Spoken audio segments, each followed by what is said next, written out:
Hello বন্ধুরা, আমি মাইতি। আমাদের ফাইজা স্টোরি চ্যানেলের সকল প্রকার পাঠগল্প পেতে এবং শুনতে আমাদের চ্যানেলটি সাবস্ক্রাইব করে আমাদের পরিবারের একজন হয়ে পাশে থাকুন। Thank you.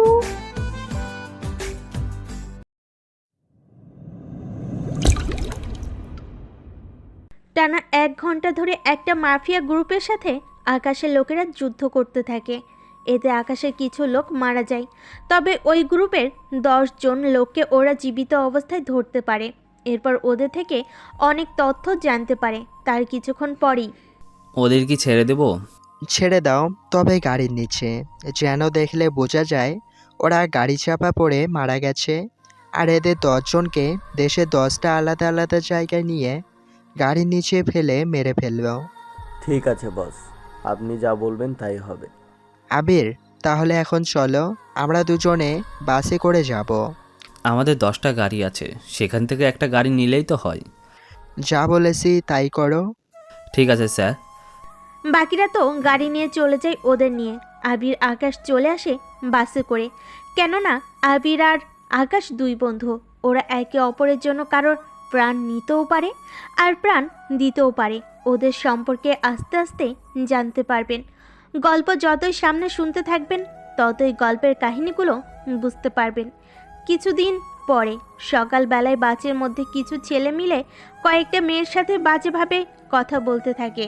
কেউ কিছু বলবে তাও পারছে না, কেননা ছেলেগুলো বিভিন্ন এমপি, মন্ত্রী, রাজনীতিবিদদের ছেলে। সেজন্য কেউ ভয়ে কিছু বলছে না, শুধু চুপচাপ করে দেখে যাচ্ছে। এইদিকে ভার্সিটিতে প্রতিদিন যেতে ভালো লাগছে না। আমি যদি এখন ভার্সিটিতে না যাই, মা আমার ঠ্যাং ভেঙে হাতে ধরিয়ে দেবে। জানি তুই তো আন্টিকে অনেক ভয় পাস। তুই নিজেই তো অনেক ভয় পাস। তা তো পাই, কিন্তু ওনারা যেদিন জানবে সবটা, সেই দিন কি হবে তাই ভাবি। পরে ভাবিস, এখন বাসে উঠে পড়। ওরা বাসে তো উঠে যায়। তারপর বাসে বাকি দৃশ্য ওরা নিজের চোখে দেখতে থাকে। মেয়েগুলোর চোখে পানি দেখে। আপনাদের কি কোনো কাণ্ডজ্ঞান নেই? 4-5টা ছেলে মিলে এই 2টা মেয়েকে এভাবে নির্যাতন করতেছেন, আর আপনারা কি না কিছুই বলছেন না? কি করব আমরা? আমাদের তো বয়স হয়েছে, এই বয়সে তো আর মারামারি করতে পারবো না। সবাই তো বয়স্ক না। বুঝেছি, যা করার আমাকেই করতে হবে। এই বলে ছেলেগুলোর কাছে যেতেই ওরা 5 জন আকাশের সামনে এসে দাঁড়ায়। কিরে, বেশি হিরোগিরি দেখাতে আসবি না। তাহলে কি তোরা সবাই ভিলেন নাকি? তোর মতো পিচ্চি ছেলে কিনা আমাদের সাথে কথা বলতে এসেছে? তোরা কি দিনের বেলায়ও নেশা করছিস নাকি? দিনের চাইতে রাতে নেশা করার মজাটাই আলাদা। তার সাথে মেয়ে হলে তো সব ওই মাখন হয়ে যায়। তোমাদের তুলনায় আমি তোদের থেকে 5-6 ইঞ্চি লম্বা হব, তাহলে আমাকে কি করে তোদের পিচ্ছি মনে হলো? তাছাড়া তোদের কথাবার্তায় বোঝা যাচ্ছে তোদের পরিবারের বাকিরা কেমন হবে। এই পরিবার তুলে কথা বলবি না। কথাটা বলে একটা পিস্তল আকাশের দিকে ধরে। এতে বাকিরা তো ভয় পায় অনেকটা, কেননা আপনাদের মাথায় বন্দুক ধরে থাকলে আপনাদেরও তো সেম অবস্থা হতো। কিন্তু আকাশ কোনো রকমে ভয় না পেয়ে দাঁড়িয়ে আছে। কিরে, তোর কি একটু ভয় পাচ্ছিস না? আমাকে দেখে কি তোর বাচ্চা মনে হয় যে এই বন্দুক দেখে আমার ভয় লাগবে? তোর তো দেখি অনেক বড় কলিজা। ওই তোর সাহস তো কম না দোস্ত, তোর কলিজা আমার দেখতে অনেক ইচ্ছে করছে। রবি, ঠিক বলেছিস, আমারও ইচ্ছে হচ্ছে দেখার জন্য। তোদের যখন এত ইচ্ছে, তখন তোরা ওর 2 হাত চেপে ধর। আমি ওর পেট এখনই কেটে তোদের কলিজা এনে দেবো। তোমরা কি দাঁড়িয়ে দাঁড়িয়ে ওদের তামাশা দেখবে নাকি? ওরা একটা ছেলেকে এভাবে মারবে আর আমরা কি চেয়ে থাকবো নাকি? ওই বুড়ু, বেশি কথা বললে তোর পেট আগে ফুটু করে দেবো বলে দিলাম। বয়স্ক লোকটা এবার আবার ভয় পায়। বাকিরা তো ভয় পেয়ে আছে আগে থেকেই। এদিকে আবির চুপ করে দাঁড়িয়ে আছে, কেননা আবির ভালো করেই জানে কি হতে পারে এখানে, সেজন্য। আচ্ছা, চাকু ছাড়া পেট কাটবে কি করে? দাঁড়াও, আমার কাছে চাকু আছে, তোমাদের দিচ্ছি। আবির চাকু বের করতে এসে একে একে কিছু বন্দুক এক এক করে বাসের সিটে রাখে। এইগুলো দেখে তো রকি, রবি আর রিপনের গলা শুকিয়ে যাওয়ার মতো অবস্থা হয়ে যায়। ওরা আকাশের হাতে পায়ে ধরে বলে, প্লিজ ভাই, আমাদের ছেড়ে দিন। আমরা আর কখনোই এরকম কিছু করব না। হ্যাঁ ভাই, আমরা সত্যি আপনাকে চিনতে পারিনি। আমাদের এবারের মতো ছেড়ে দিন, কথা দিচ্ছি আর কখনো কোনো মেয়ের সাথে এরকমভাবে আচরণ করব না। ছেড়ে দিব, তবে একটা শর্তে। কি শর্ত বলুন? এই বাসে থাকা সবার কাছ থেকে ক্ষমা চেয়ে তারপর তোরা এই বাস থেকে নেমে যাবি। তাই হবে ভাইয়া। এরপর ওরা এক এক করে ক্ষমা চাইতে থাকে। এরপর আকাশ ও আবিরকে নিয়ে নেমে যায় ওখান থেকে। তারপর যাই ভার্সিটিতে। ওখানে যাওয়ার সময়ে দুইটা মেয়ের সাথে ওরা দুজনে ধাক্কা খায়। ওহ মা গো, মরে গেলাম। কোন হারামিগুলো আমার সাথে এভাবে ধাক্কা খেলি? আপনারা কি কানা নাকি? চোখে কি দেখেন না? আরে সুন্দর আর হ্যান্ডসাম ছেলে দেখেছে, সেই জন্য ধাক্কা খাওয়ার জন্য চলে এসেছে। এই আপনারা দুজন কি বোঝাতে চাচ্ছেন? হুম। আমরা তো কিছুই বলিনি যে আপনারা বুঝতে পারবেন। দেখুন, আপনাদের সাথে এভাবে কথা বলার ইচ্ছে নেই। সামনে থেকে সরেন তো। সামনে তো আমার মনের জায়গা খালি আছে। এই মনের মধ্যে তো অনেক মেয়ে আছে, সেই জন্য আমি আর আসছি না। আচ্ছা, আপনাদের যেন আমি আমার চোখের সামনে না দেখি। আপনি চোখ বন্ধ করে রাখেন, তাহলে আর আমাকে দেখবেন না। আপনি তো যথেষ্ট ফাজিল একটা ছেলে। ফাজিলের দেখলেন কি? সবে তো মাত্র শুরু। আমার সাথে লাগলে কিন্তু তোমার প্রাণটাও যেতে পারে। ভয় দেখাচ্ছ নাকি? কথাগুলো বলে শোনাচ্ছ? ইরা, এত কথার কি আছে ওনার সাথে? দেখছেন না ওনারা দুজনে কথা বলছেন, তার মধ্যে আপনি কাবাবে হাড্ডি হয়ে এসেছেন। কাবাবে মাংসের স্বাদ নষ্ট করে দিবেন। কিসের কাবাব আর কিসের হাড্ডি? এত কিছু ভাবতে হবে না। ওদের কথাগুলোর মধ্যে দিয়ে 3-4টা ছেলে আসে, যা প্রতিটা জায়গায় এরকম হয়। মেয়ে একটু বিপদে পড়লে সব ছেলেই চলে আসে সাহায্য করার জন্য। আচ্ছা যাক গিয়ে ওরা এসে। কি হয়েছে রে ইরা? এরা কেহ? ওরা কে সেটা না হয় পরেই বললাম, কিন্তু তুই কে সেটা আগে বল। আরে আমি তো তোমার সাথে একই ক্লাসে পড়ি। তোকে তো কখনো দেখিনি আমার ক্লাসে। আমি তো ক্লাসেই করি না ঠিক মতো। বুঝলাম না ভাই, আপনি কেন এসেছেন আমাদের মাঝে? দেখেছেন না দুজনের মধ্যে কথা হচ্ছে? ওর সাথে কথা বলে কাজ নেই, আমি গেলাম। ওরা তো চলে গেল। এদিকে আবির এসে নাহিদের পাশে এসে দাঁড়ায় আর 2টা থাপ্পড় দেয়। এতে নাহিদ আর বাকিরা অবাক হয়ে তাকিয়ে আছে। কি রে, তুই আমাকে মারলি? মেরেছি তো কী হয়েছে? তাছাড়া তোমাকে আমি এই ভার্সিটিতে তো আগে কখনো দেখিনি। আমি তো নতুন এসেছি। নতুন বলে ছেড়ে দিলাম। আর একটা কথা, এভাবে মেয়ে দেখলে আগ বাড়িয়ে সাহায্য করার জন্য যাবে না। মনে থাকবে আপনার কথাগুলো। আমি আর আগ বাড়িয়ে কোনো মেয়েকে সাহায্য করতে যাব না। তোদের মধ্যে আকাশকে? আমার নামই আকাশ। তাহলে তুই আকাশ? কেন, কি হয়েছে? তোকে যেতে হবে আমাদের সাথে। আমি কেন আপনার সাথে যাব? তোকে আসতে বলেছি আমি। দেখুন, কোনো কারণ ছাড়া আপনারা আমাকে নিয়ে যেতে তো পারেন না। আমরা কি পারি আর না পারি তা তোকে জানতে হবে না। এখন তুই যদি আমাদের সাথে না আসিস, তোকে জোর করে হলেও নিয়ে যাব। এই যে মিস্টার, আপনার সাহস তো কম না? আপনি ওনাকে ধরে নিয়ে যেতে চাইছেন? তোর সাহসও তো কম না দেখি। সাহসের তো কিছুই দেখছেন না এখনো। বুঝেছি, তোদের দুজনকে নিয়ে যেতে হবে, তাহলে বোঝা যাবে তোদের সাহস কেমন। ঠিক আছে চলুন, তবে আমাদের মনে হয় না বেশিক্ষণ আটকে রাখতে পারবেন। তোরা আর কখনো বের হতে পারবি কি না সেটাই তোদের বলার ছিল। তাহলে আমাদের অবৈধভাবে নিয়ে আসবেন, এটাই তো কথা। তাছাড়া আমরা তো আগেই বুঝতে পেরেছি। এতক্ষণে তাহলে বুঝতে পারলি? যাক, বুঝতে যখন পেরেছিস তখন এবার ভালোই ভালোই গাড়িতে উঠে পড়। ঠিক আছে চলুন তাহলে, তবে এতটুকু বলবো, এর জন্য আপনাকে অনেক পস্তাতে হবে। পুলিশ অফিসার কথাগুলো শুনে রেগে যায় অনেক। সেজন্য আবিকে মারতে যাবে, তখনই আকাশ হাত ধরে ফেলে। তোর সাহস তো কম না, তুই পুলিশের হাত ধরেছিস? সাহসে দেখলে কি? তাহলে চলুন, বাকি কথা না হয় থানায় বলবো। ওদের নিয়ে আসা হয় থানায়। এরপর একে একে দুজনকে জেলে ঢুকানো হয়। তারপর তোরা দুজনে না বড় বড় কথা বলেছিলি, তোদের ধরে আনলে এই হবে সেই হবে, কই এখনও তো কোনো কিছুই হলো না। তা একটা কল কি করা যাবে? কল দিবি আবার কাকে? সে আমরা বুঝে নেব। ওদের মোবাইল দেওয়া হলো। এরপর আকাশ কাউকে কল দেয়। 1 মিনিট কথা বলে কল কেটে দেয় আর নাম্বারটা ডিলিট করে দেয়, যেন পুলিশ অফিসার নাম্বারটা আর খুঁজে না পায় সেজন্য। একটু পরে আকাশের দিকে 2-3টে হেলিকপ্টারের আওয়াজ শুনতে পাওয়া যায়। এতে আকাশ আর আবির বুঝতে পেরেছে, কিন্তু পুলিশ স্টেশনে থাকা কেউ কিছু বুঝতে পারছে না। একটু পরে তোমরা কারা? আমরা যেই হই না কেন, তা জেনে তুই কি করবি? তোদের সাহস তো কম না? তোরা আমারই পুলিশ স্টেশনে এসে আমার সাথে খারাপ ব্যবহার করছিস। তোদের সবাইকে আজকে আমি জেলে ঢুকিয়ে দেব। এত তাড়া কিসের আপনার? আমাদের সামনে থেকে দেখেন, এটাই আপনার সৌভাগ্য। জেলের ভিতরে নিয়ে যাওয়ার কথা তো স্বপ্নেও ভাববে না। হাবিলদার, ওদের অ্যারেস্ট করো। এইদিকে হাবিলদার তো ভয়ে কাঁপছে, কেননা ওদের কাছে যেসব অস্ত্র আছে তা দিয়ে ওরা যে কোনো কিছু করে ফেলতে পারবে, কেননা ওদের অস্ত্রগুলো একদম নতুন মডেলের হাতিয়ার। একটু পরে তো ভয় পাচ্ছ কেন?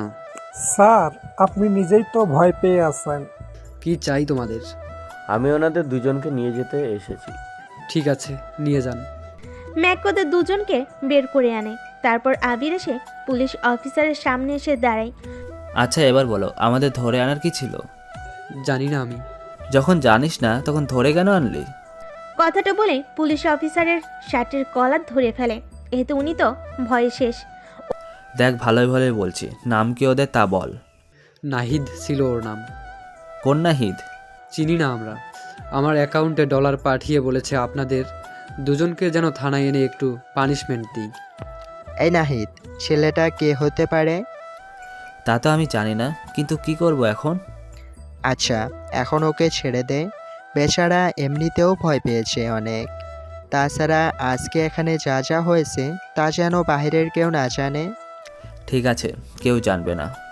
আর আপনি যদি এই কথাগুলো কাউকে বলেছেন, তাহলে আপনার যতদিন লাগুক না কেন, আমার কিন্তু 1 সেকেন্ডই যথেষ্ট। বুঝতে পেরেছি স্যার। তাহলে আমরা এবার আসতে পারি কি? জি স্যার, আসুন। ওরা বেরিয়ে পড়ে। এইদিকে আপনারা তো তাহলে বুঝতে পেরেছেন কে এই কাজটা করিয়েছে, কিন্তু আকাশ আর আবির তা জানে না, কেননা ওরা তো ওই ছেলের নামটাও ঠিক মতো জানে না। কিছুক্ষণ পরে আবির, তুমি তাহলে এখন বাসায় যাও, আমিও বাসায় যাই। তাছাড়া যদি লেট করি, আম্মু তো আমাকে ঝাড়ু দিয়ে পেটাবে। কি বলেন? আন্টি এখনও আপনাকে ঝাড়ু দিয়ে পিটায়, অথচ আপনি যেখানে লোকেদের বন্দুক বা যে কোনো কিছু দিয়ে মেরে ফেলতে পারেন, সেখানে কিনা আপনি ওনাকে ভয় পান? একটা কথা মনে রেখো, বাইরে সবাই আমাদের ভয় পায়, এটা তো ঠিক, কিন্তু পরিবার তো আমাদের আসল। তাদের ছাড়া আমরা তো একা একা চলতেও পারবো না। একটা কথা মনে রাখবে সব সময়, পরিবারের কাছে কখনো নিজের পাওয়ার দেখিও না, নাই ওদের ভয় দেখানো। কেননা তারা যখন এইসব জানবে, তখন কিন্তু ওনারা তোমাদের ভয় পাবে, তখন কিন্তু তাদের ভালোবাসা আর পাবে না। বুঝতে পেরেছি। এরপর আবির ম্যাকের সাথে চলে যায়। এইদিকে আকাশ ওর বাসায় চলে আসে। আপনাদের তো আকাশের ব্যাপারে কোনো কিছুই এখনো বলা হয়নি, তবে চিন্তা করবেন না, তা আপনারা জানতে পারবেন একটু পরে, বাসায় ফেরার পরে। আম্মু, আম্মু, আম্মু কোথায় তুমি? কি হয়েছে ঈশা, এভাবে চেঁচাচ্ছিস কেন? বাসায় কি ডাকাত পড়েছে নাকি? তোমার ছেলে নিজেই তো একটা ডাকাত, সে থাকতে অন্য কারো ডাকাতি করার কি আছে? আকাশ আবার কি করলো? নিজের চোখে দেখে নাও কি করেছে। কই দেখি তো। এইদিকে আকাশ রুমে না গিয়ে সোফায় বসে যায়, কেননা এখান থেকে রুমে এসেও শান্তি যে পাবে না তা ভালো করে জানে, সেজন্য বসেই থাকে এখানে। ওর মা এসে, তোর কি কখনো কাণ্ডজ্ঞান হবে না? আমি আবার কি করলাম?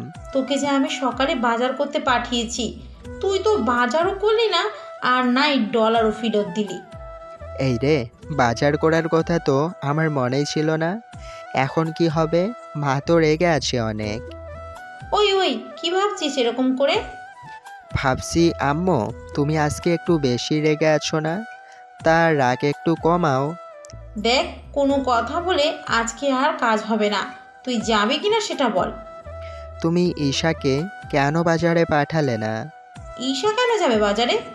তুই বাসায় তো কোনো কাজেও আসিস না, তা একটু একটু বাজার করে আনলে কি এমন ক্ষতি হয়? ঠিক আছে, কাল থেকে আমি তোমাদের জন্য একটা কাজের লোক রেখে যাব, যে তোমাদের সব কাজ করে দিবে।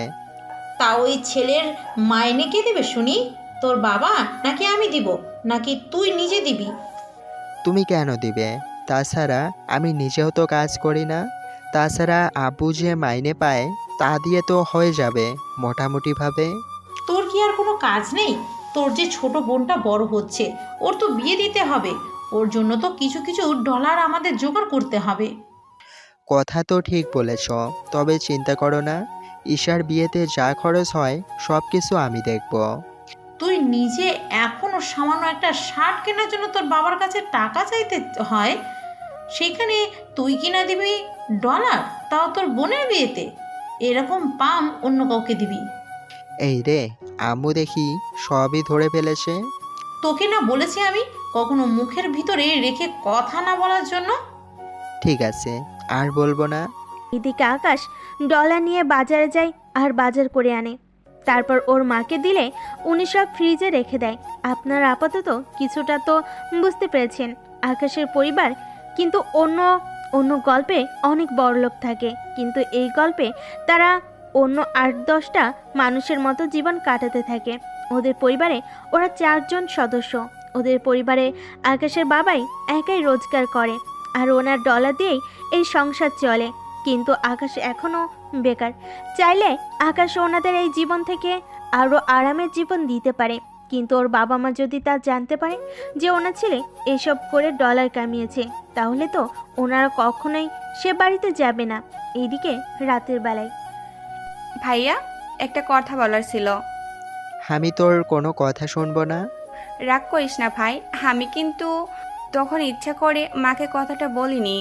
কোন হিসেবে বলেছিস কথাগুলো? আসলে আমি গিয়েছিলাম তখন। তখন কি হয়েছে? এরপর ঈশা সবটা বলে। সবটা শুনে আকাশে তো অনেক রাগ হয়। তাহলে এই জন্য তোর মন খারাপ? হ্যাঁ, ওই ছেলেটা আমাকে এইসব না বললে তো তখন বাজার করে নিয়ে আসতাম। আচ্ছা, এরপর থেকে তোকে আর বাজারে যেতে হবে না। এখন বল, তোর কি লাগবে? আমার একটা ল্যাপটপ লাগবে। ল্যাপটপের কাজ কি তোর? কলেজ থেকে এসেই তো সারাক্ষণ টিভি নিয়ে পড়ে থাকিস।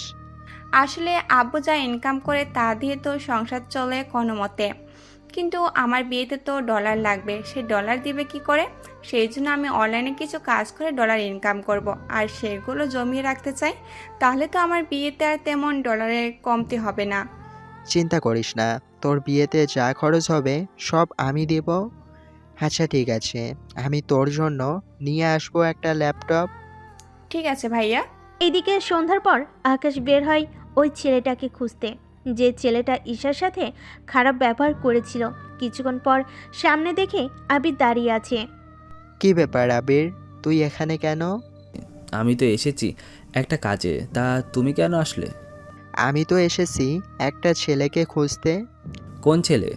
আকাশ এবার আবিরকে সবটা বলে। সবটা শোনার পরে আমি ওই ছেলেকে খুঁজে বের করব। আপনি তাহলে বাকি কাজটা করেন। ঠিক আছে, তবে সাবধানে করবে কাজটা। ঠিক আছে। আবির তো ওর কাজে লেগে পড়ে।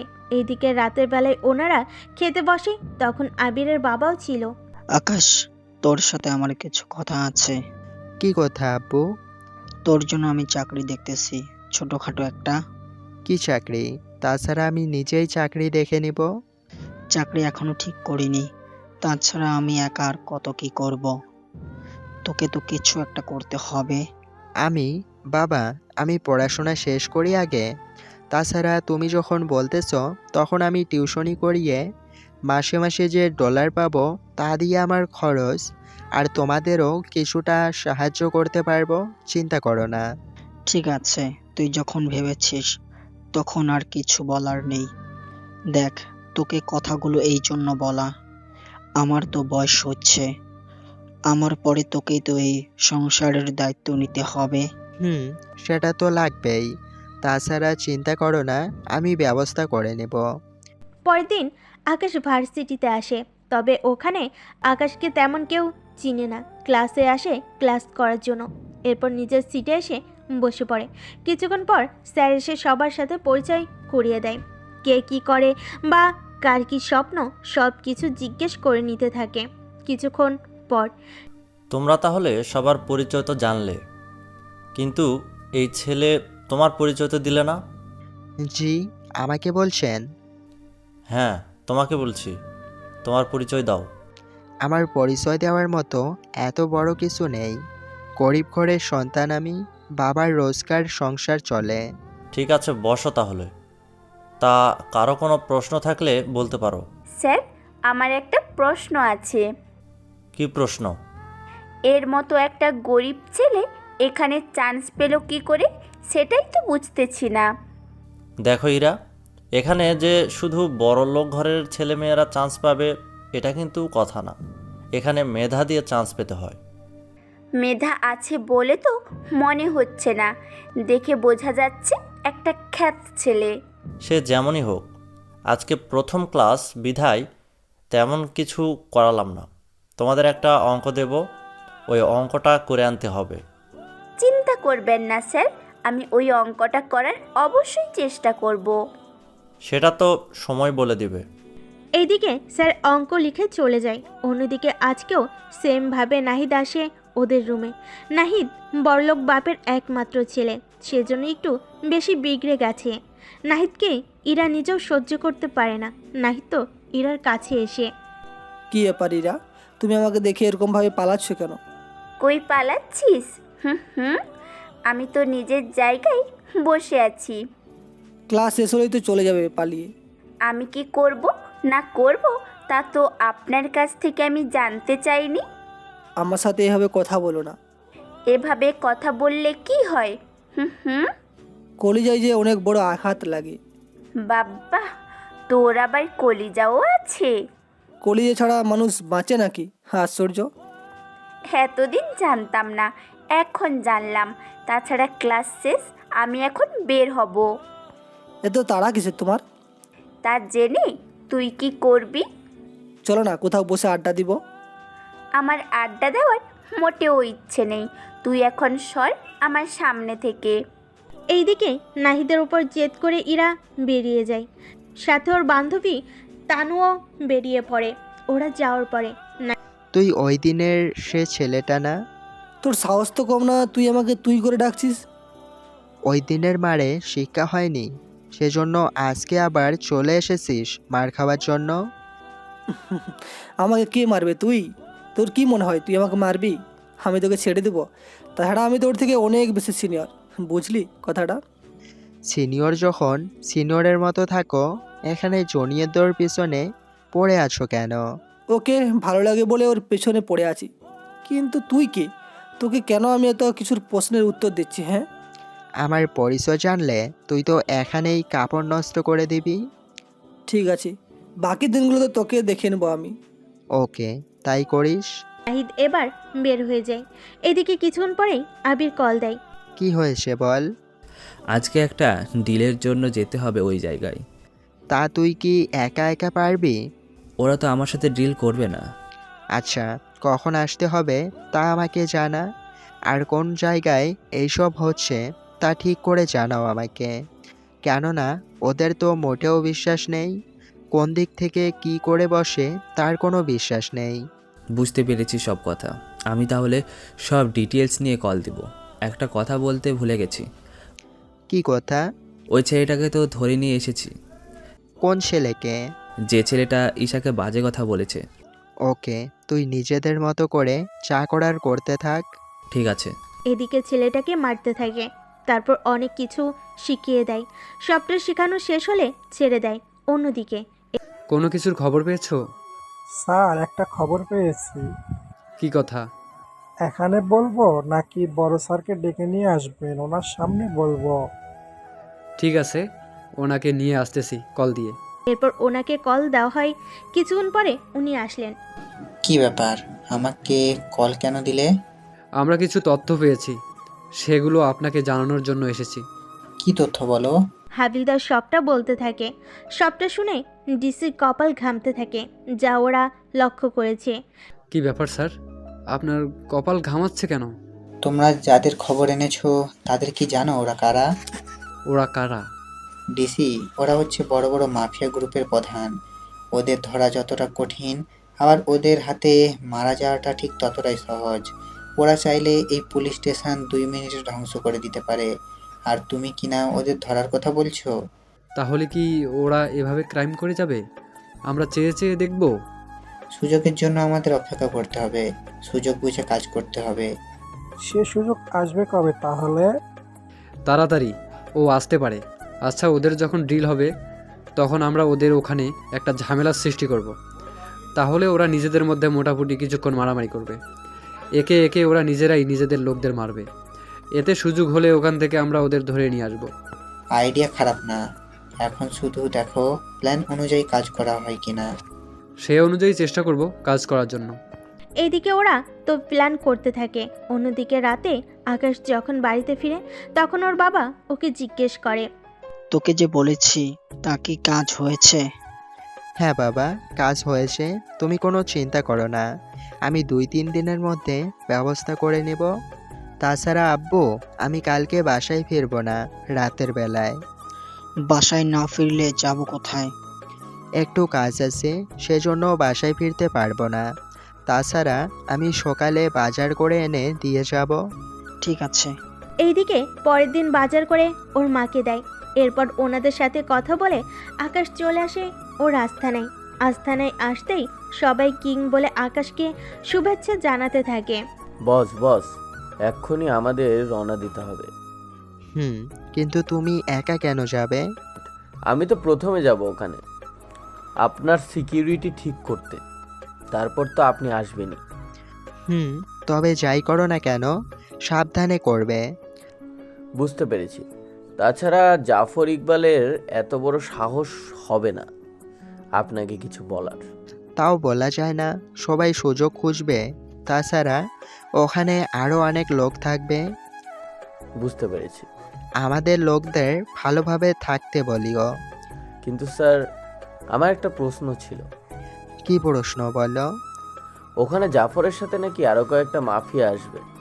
সেটা তো আসবেই, কেননা আজকের ডিল যা হবে তার জন্য তো অনেকেই আসবে ওটা কেনার জন্য। কিন্তু আমরা এতগুলো ডলার পাবো কোথায়? যদিও অন্য সব মাফিয়ার ডলার আছে অনেক, কিন্তু ওদের পাওয়ার নেই বললেই চলে। আর আমাদের ঠিক তার উল্টো। আমাদের কাছে ডলার কম, কিন্তু ক্ষমতা অনেক বেশি। এই ক্ষমতা দিয়েই তো আমাদের বাকিটা করে নিতে হবে। তা বস, এখন আমাদের প্ল্যান কি? আপাতত তুমি ওখানে যাও, বাকিটা পরে দেখে নেব আমি। ঠিক আছে বস, তাই হবে। এইদিকে ম্যাক তো চলে যায়। এইদিকে জাফর ওর লোকদের নিয়ে আসতে থাকে একটা জায়গায়। আজকে একটা জায়গায় ওদের মিটিং বসবে, যে মিটিংয়ে সব বড় বড় মাফিয়ার লোক আসবে। আর ওই লোকগুলোই এক একটার মাফিয়ার রাজ্য তৈরি করে ওখানে থাকতে থাকে। একে একে 10 জন মাফিয়ার লোক আসে। সবার নাম বলবো না, কেননা সবার সাথে পরিচয় হয়ে আপনাদের কোনো কাজ নেই। কেননা যারা মেন মাফিয়া তাদের সাথে কথা বললেই হবে, বা ওদের পরিচয় পেলেই হবে আমাদের। এইদিকে জাফর, রাজীব, ড্যানি আর ডেভি এরাই মূলত মাফিয়ার রাজত্ব করে বেশি, কিন্তু ওদের পাওয়ার কম, তবে ডলারের পাওয়ার ওদের একটু বেশি। সবাই মিটিংয়ে বসে। এবার চলুন ওদের মিটিং সম্পর্কে কিছু ধারণা নিয়ে আসি। সবাই বসে কথা বলতে থাকে। তখন তা আপনারা সবাই তো জানেন আজকের মিটিং ডাকার কারণ কি ছিল? হ্যাঁ, তো জানি।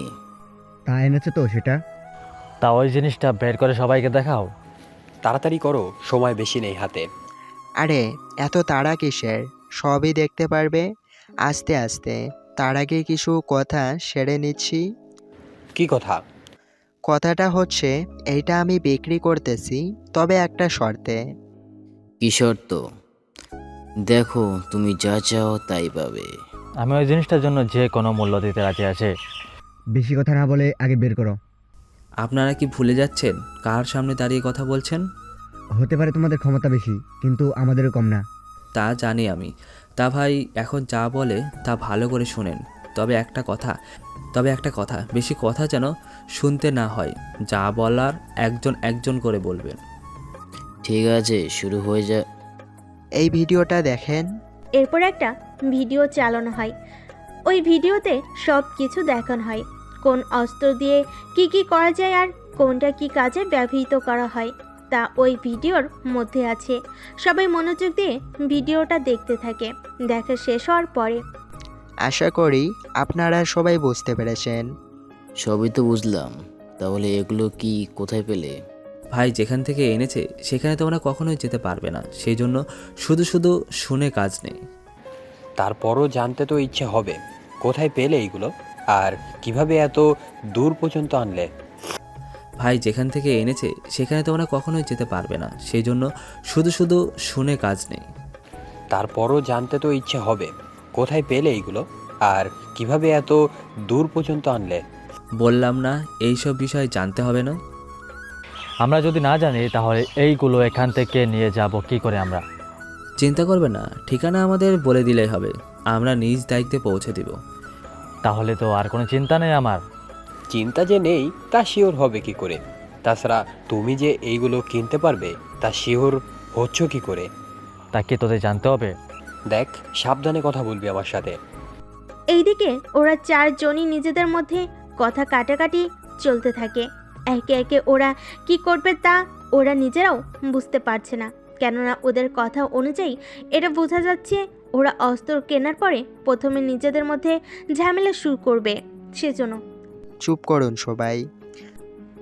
একে একে ওনারা চুপ হয়ে যায়। এবার আকাশ সবার উদ্দেশ্য করে বলে, দেখুন, এই অস্ত্রগুলো কিনতে হলে আপনাদের কিছু শর্ত মানতে হবে। নতুন করে আবার কি কি সত্য? শর্তগুলো মেনে চললে আপনাদের জন্যই ভালো হবে। আর যদি না মানা হয় তাহলে? তাহলে নিজেদের মধ্যে হয়তো মারামারি শুরু করে দিতে পারেন, এতে একজন মারা যাবে। তা তো আমি নিজে কেন, তোমরাও বলতে পারবে না হয়তো। ঠিক আছে, বলুন তাহলে কি কি শর্ত? আমার এই অস্ত্রগুলো আপনারা নিজেদের মধ্যে ইউজ করতে পারবেন না, মানে নিজেদের স্বার্থে ব্যবহার করতে পারবেন না। আপনার কথাটার মানে এখনো বুঝতে পারিনি। এই যে এই অস্ত্রগুলো পাওয়ার পরে যে কিনতে পারবে সে হয়তো বাকিদের এইগুলো নিয়ে ভয় দেখাবে বা আরেকটা গ্রুপের সাথে ঝগড়া বাঁধিয়ে বসবে, এরকমটা করা যাবে না। আপনার হঠাৎ এরকম কোনো মানে হলো? একটু আগে থেকে যা শুরু করলেন এতে তো এরকমই বোঝা যায়। আচ্ছা, এখন নিলাম শুরু করি। তবে একটা কথা, এই মালগুলো আপনাদের ঠিকানায় পৌঁছে দেওয়াটা আমার দায়িত্ব। তাহলে তো ভালোই হয়। আপনারা আগেই নিজেদের ঠিকানা লিখে দিন এখানে। আগে কেন দেব? যা বলেছি তাই করুন আগে। এরপর বাকিরা নিজেদের ঠিকানা লিখে দিল। ঠিকানাগুলো নেওয়ার পরে ওরা কাজ শুরু করে। এরপর 10 মিনিট ধরে দাম ঠিক করার পর তার ডেভিল কিনতে পেরেছে। এরপর বাকিরা ডেভিলকে শুভেচ্ছা জানাতে থাকে। তাহলে এবার ডলার পাঠিয়ে দাও আমার অ্যাকাউন্টে। আর মালগুলো? মাল সব গাড়িতে রাখা আছে, তুমি শুধু ডলার পাঠিয়ে দিলে ম্যাক আর আবির ওরা দুজনে আর আমার আরও কিছু সৈন্য যাবে গাড়ি নিয়ে। ওদের সাথে তোমার 1-2 জন কিন্তু রাস্তায় পুলিশ থাকলে? ওদের সাথে তোমারও 1-2 জন সাথে থাকলে হবে। ঠিক আছে, ডলার পাঠানো শেষ, এবার তাহলে আমরা আসি। যাওয়ার আগে সবাইকে একটা কথা বলতে চাই। কি কথা? মিস্টার ডেভিল, আপনি কিন্তু এই অস্ত্রগুলো ওনাদের কারো বিপক্ষে চালাতে পারবেন না। যদি ওনাদের মধ্যে কারো বিপক্ষে চালাতে হয় তখন আমার কাছ থেকে অনুমতি নিতে হবে। যদি অনুমতি না নেই তখন কি হবে? এরকম সেম অস্ত্র আমার কাছে আরও আছে, যা দিয়ে আপনার মোকাবেলা করতে আমার 1 মিনিটও সময় লাগবে না। ঠিক আছে, আপনি যা বলবেন তাই হবে। আমি তাহলে চলি, মাল যেন ঠিকভাবে পৌঁছে যায়। ডেভিল তো চলে যায় আর ড্যানি, জাফর, রাজীব বসে আছে আকাশের কাছে। বলছিলাম কি, আমাদের যদি কিছু অস্ত্র দিতেন তাহলে উপকার হতো অনেক। ঠিক আছে, এই রুমে যান, যার যেগুলো পছন্দ হয় ওইগুলো নিয়ে বাইরে আসুন। আমি দাম ঠিক করে নিব, সে দাম দিয়ে দিলেই হবে। সমস্যা নেই, আমি তাই দেব।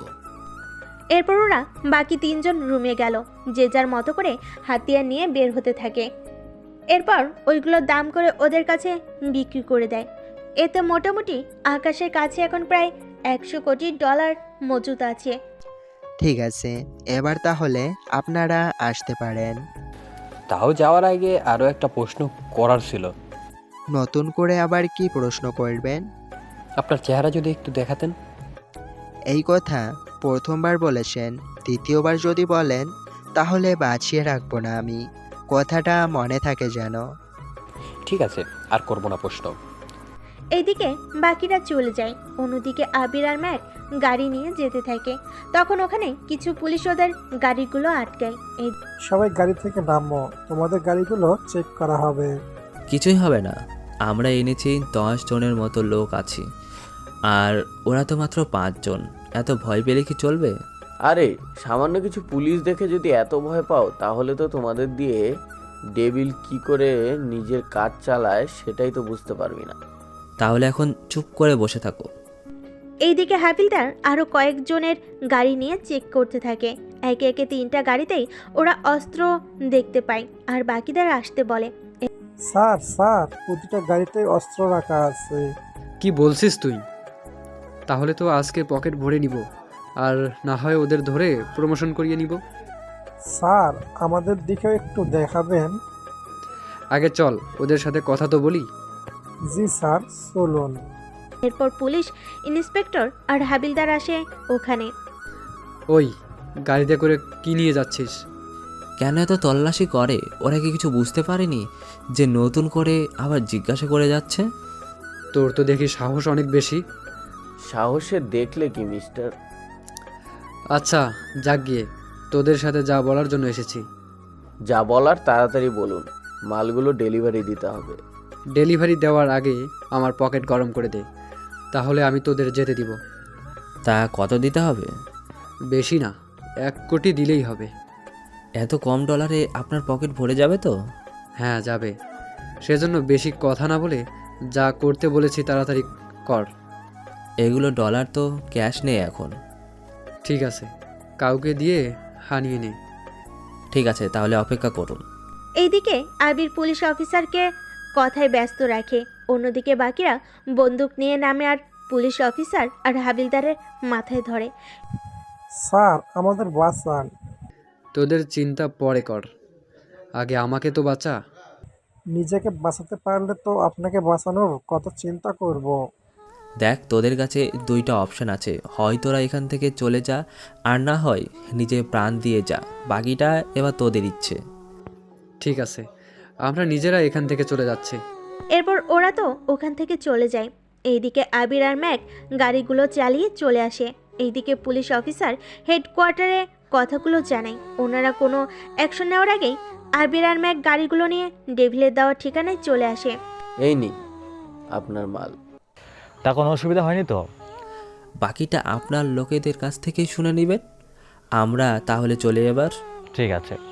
আবির মাল দিয়ে চলে আসে। এইদিকে আকাশকে সবাই আন্ডার ওয়ার্ল্ডের কিং হিসাবে চিনে, কিন্তু ওর চেহারা আজ পর্যন্ত কেউ দেখেনি। সবাই শুধু ওর নাম আর ভয়েসই শুনেছে। ভয়েস যাও শুনেছে তাও ফেক ভয়েস, আর ওর অরিজিনাল ভয়েস শুধুমাত্র আবির আর ম্যাক শুধু জানে। কিছুক্ষণ পরে বস, দিয়ে এসেছি মালগুলো। কোনো অসুবিধা হয়নি তো? অসুবিধা তো হয়েছে, কিন্তু তা তো ট্যাকেল দিয়ে এনেছি। কোনো অসুবিধা হয়নি তো? জানি এরকম কিছু হবে, সামলিয়ে আসতে পারবে সেটাও আমি জানি, সেজন্য আমি আর আসিনি তোমাদের সাথে। আচ্ছা যাক গিয়ে, সেসব কথা। তোমাদের দুজনের অ্যাকাউন্টে আমি ডলার পাঠিয়ে দিয়েছি। বস, ডলার কেন? তোমরা এমনিতে আমাকে অনেক সাহায্য করতেছো, সারাদিন পরিশ্রম করো, তোমাদের তো কিছু দেওয়াটা দরকার। বস, আপনার জন্য আজকে আমাদের সবাই ভয় পায়। আপনার আশ্রয়ে আছি বলেই তো এখনো বেঁচে আছি। আচ্ছা, এইগুলো তোমরা নিজেদের কাছে ব্যবহার করো। আমি এখন আপাতত যাই, বাকিটা তোমরা সামলে রেখো। যেমনটা বলবেন। এদিকে আকাশ ওর বাসায় ফিরে আসে। তখন ঈশা আসে ওর কাছে। ভাইয়া, আমাকে কিছু জামা কিনে দিবি? এই নে $1000, এইগুলো দিয়ে যা যা দরকার কিনে নে। তুই এতগুলো ডলার পেলি কোথায়? তোকে এত কিছু জানতে হবে না। এইদিকে রাতের বেলায় আকাশ চলে আসে বাহিরে, কেননা ওখানে রাস্তার ধারে বসে আছে। তখন ওখানে কিছু ছেলে এসে আকাশের সামনে এসে দাঁড়ায়। ওই এত রাতে এখানে কেন? তা জেনে তোরা কি করবি? তা এখন আমাদের কিছু ডলার দিত। আমি তো তোমাদের চিনি না, জানি না, তাহলে তোমাকে ডলার কেন দেব? তোকে এত কথা বলতে বলিনি। তোর কাছে যা আছে এখন সব কিছু আমাদের দিয়ে দে। আকাশ ওর কোমর থেকে পিস্তল বের করে। তখন ছেলেগুলো তো ভয়ে শেষ। আরে কি করছেন? আমরা তো মজা করতেছিলাম। ও তাই নাকি? তাহলে আমারও তো একটু মজা করতে হয় তোদের সাথে। কি করবেন? তোরা সবাই এখন কান ধরে উঠবি আর বসবি, এটাই হবে তোদের শাস্তি। ছেলেগুলো আকাশের কথা মতো কান ধরে উঠবস করতে থাকে। তখন ওখানে ইরা চলে আসে গাড়ি নিয়ে। ওদের এভাবে দেখে কি হচ্ছে এখানে? তুমি কি কানা? চোখে কি দেখো না কি হচ্ছে এখানে? তোরা এতগুলো ছেলে ওকে ভয় পেয়ে এভাবে কান ধরে উঠবোস করা কি ঠিক হচ্ছে? ওরা কি করবে না করবে তা আমি ঠিক করব। তুমি আপাতত এখান থেকে যাও, তোমাকে এখানে কেউ আসতে বলেনি। আমি কোথায় যাব না যাব তা তো তোমাকে জানতে হবে না। তা এখানে কেন এসেছো? আমি এখান দিয়েই যাচ্ছিলাম, ওদের দেখে থামলাম এখানে, তাই একটা কথা বলার ছিল। সত্যি তো পাওয়ার আছে মানতে হবে, নয়তো ওদের মতো ছেলেকে তুই এভাবে কান ধরে ওঠাতে পারতি না। যখন সবাই জেনেছো তখন আর চুপ করে আছো কেন? অনেক কিছু তো বলতে ইচ্ছে করে, তবু বলিতে যে নাহি চাই এই প্রাণ। তাহলে ওই প্রাণে কি চায়? যাহা চাই তা তো দিতে পারবে না। তাহলে চুপ করে থাকো। আর তোমরা তাহলে যাও এখন। ছেলেগুলো তো চলে যায় এখান থেকে। এদিকে আকাশ আর ইরা হাঁটতে থাকে। তবে আকাশের চিন্তা না থাকলেও ইরার অনেক বেশি চিন্তা হচ্ছে, কেননা ওরা ছাড়া রাস্তায় আর কেউই নেই। রাস্তা পুরো খালি। ওরা দুজনে কথা বলতে বলতে যাচ্ছে। তখনই তানু কল দেয়। তাই আমার বান্ধবী কল দিয়েছে, একটু কথা বলে নেই। ঠিক আছে, বলুন। এদিকে আবিরও আকাশকে কল দেয়, সেজন্য কথা বলতে থাকে। এইদিকে কথা বলতে বলতে দুজনেই দুদিকে হাঁটতে থাকে, তা ওরা খেয়াল করেনি। একটু পরে ওখানে কিছু গাড়ি এসে থামে, ওখান থেকে কিছু লোক নামে। তোরা এত রাতে এই রাস্তায় কি করছিস? বাসা থেকে বাবা মা আমাদের দুজনকে বের করে দিয়েছে, সেজন্য আমরা হাঁটতে বের হয়েছি। কিন্তু তোদের দুজনকে তো কোনো দিক দিয়ে ভাই বোন তো মনে হচ্ছে না। আরে আমরা তো ভাই বোন না। তাহলে ওই ছেলেটা যে বলল তোদের বাসা থেকে বের করে দিল? আরে ওর বাবা মা ওকে বের করে দিয়েছে, আর আমার বাবা মা আমাকে। আর আমরা দুজনে হাঁটতে হাঁটতে এখানে এসে একত্রিত হই। তোরা দুজন আমাকে কি বলদ মনে করেছিস? মনে করেছিস আমি কিছুই বুঝি না? আপনাকে দেখে এমনিতে বলদ মনে হচ্ছে, এই আর নতুন কি? বুঝেছি তোদের সাথে কি করতে হবে। আপনাদের যা করেন ওর সাথে করেন, কিন্তু আমাকে ছেড়ে দেন প্লিজ। তোকে তো আমি ধরে রাখবো। বুঝলাম না ভাই, আপনার তো কাজ আছে, আপনি এখানে বসে না থেকে নিজেদের কাজে গেলেই তো পারেন। আমার কাজ আছে নাকি নেই সেটা তোর কাছ থেকে জানতে হবে না।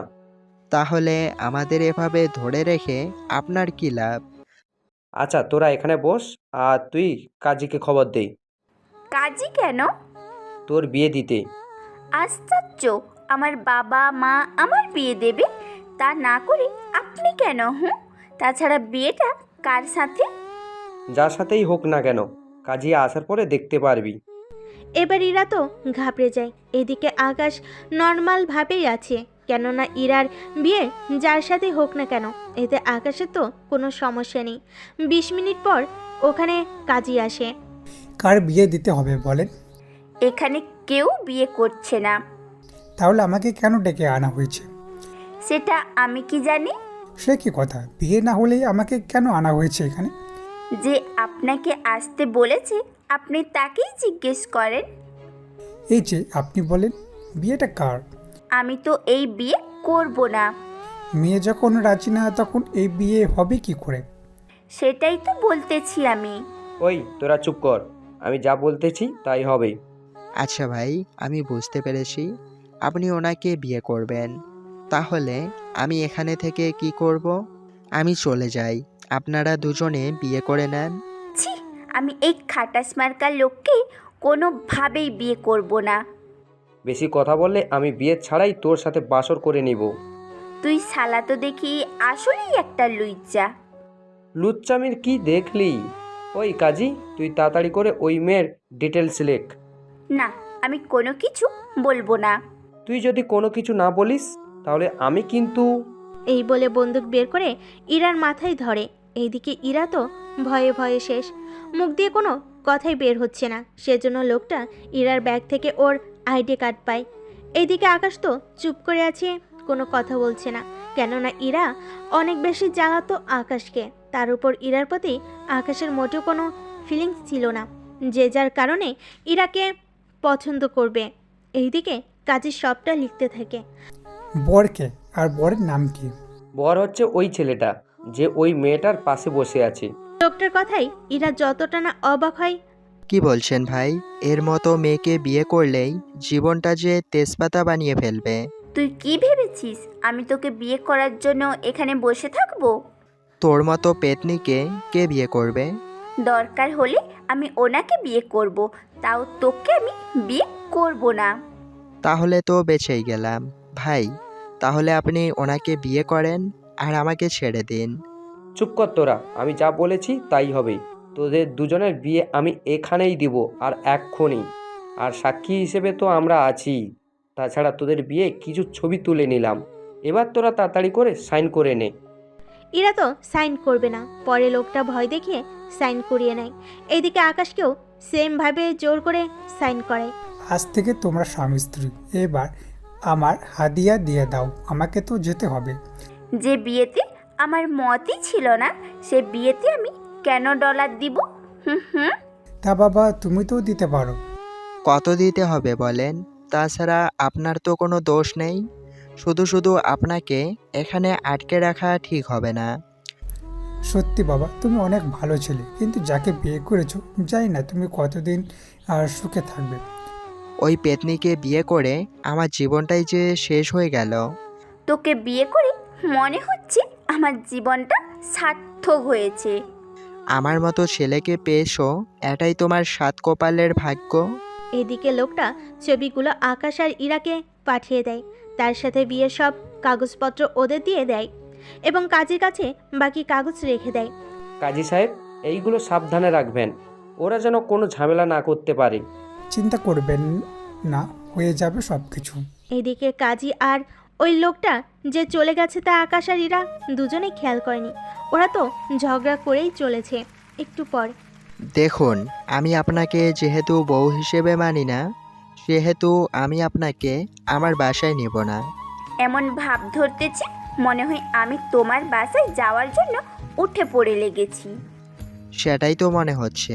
এখন আপনি আপনার বাসায় যান আর আমি আমার বাসায় যাব। বাবা মাকে যে কি করে মুখ দেখাবো আল্লাহই জানেন। আমার জীবনটাই যে শেষ হয়ে গেল। আমাদের যে বিয়ে হয়েছে এটা যেন ভার্সিটিতে কেউ না জানে। আমি কি পাগল নাকি যে নিজের সর্বনাশের কথা বলে বেড়াবো? সেটুকু মনে থাকলেই হবে। এরপর ওরা নিজেদের মতো করে বাসায় ফিরে যায়। রাত হওয়াতেও আকাশকে ওর বাবা মা তেমন কিছু বলেনি, কিন্তু ইরা বাড়িতে ফিরতেই ওর মা তো ওকে কত কথা শোনাতে থাকে, যা ইরার কাছে তেমন কিছুই না।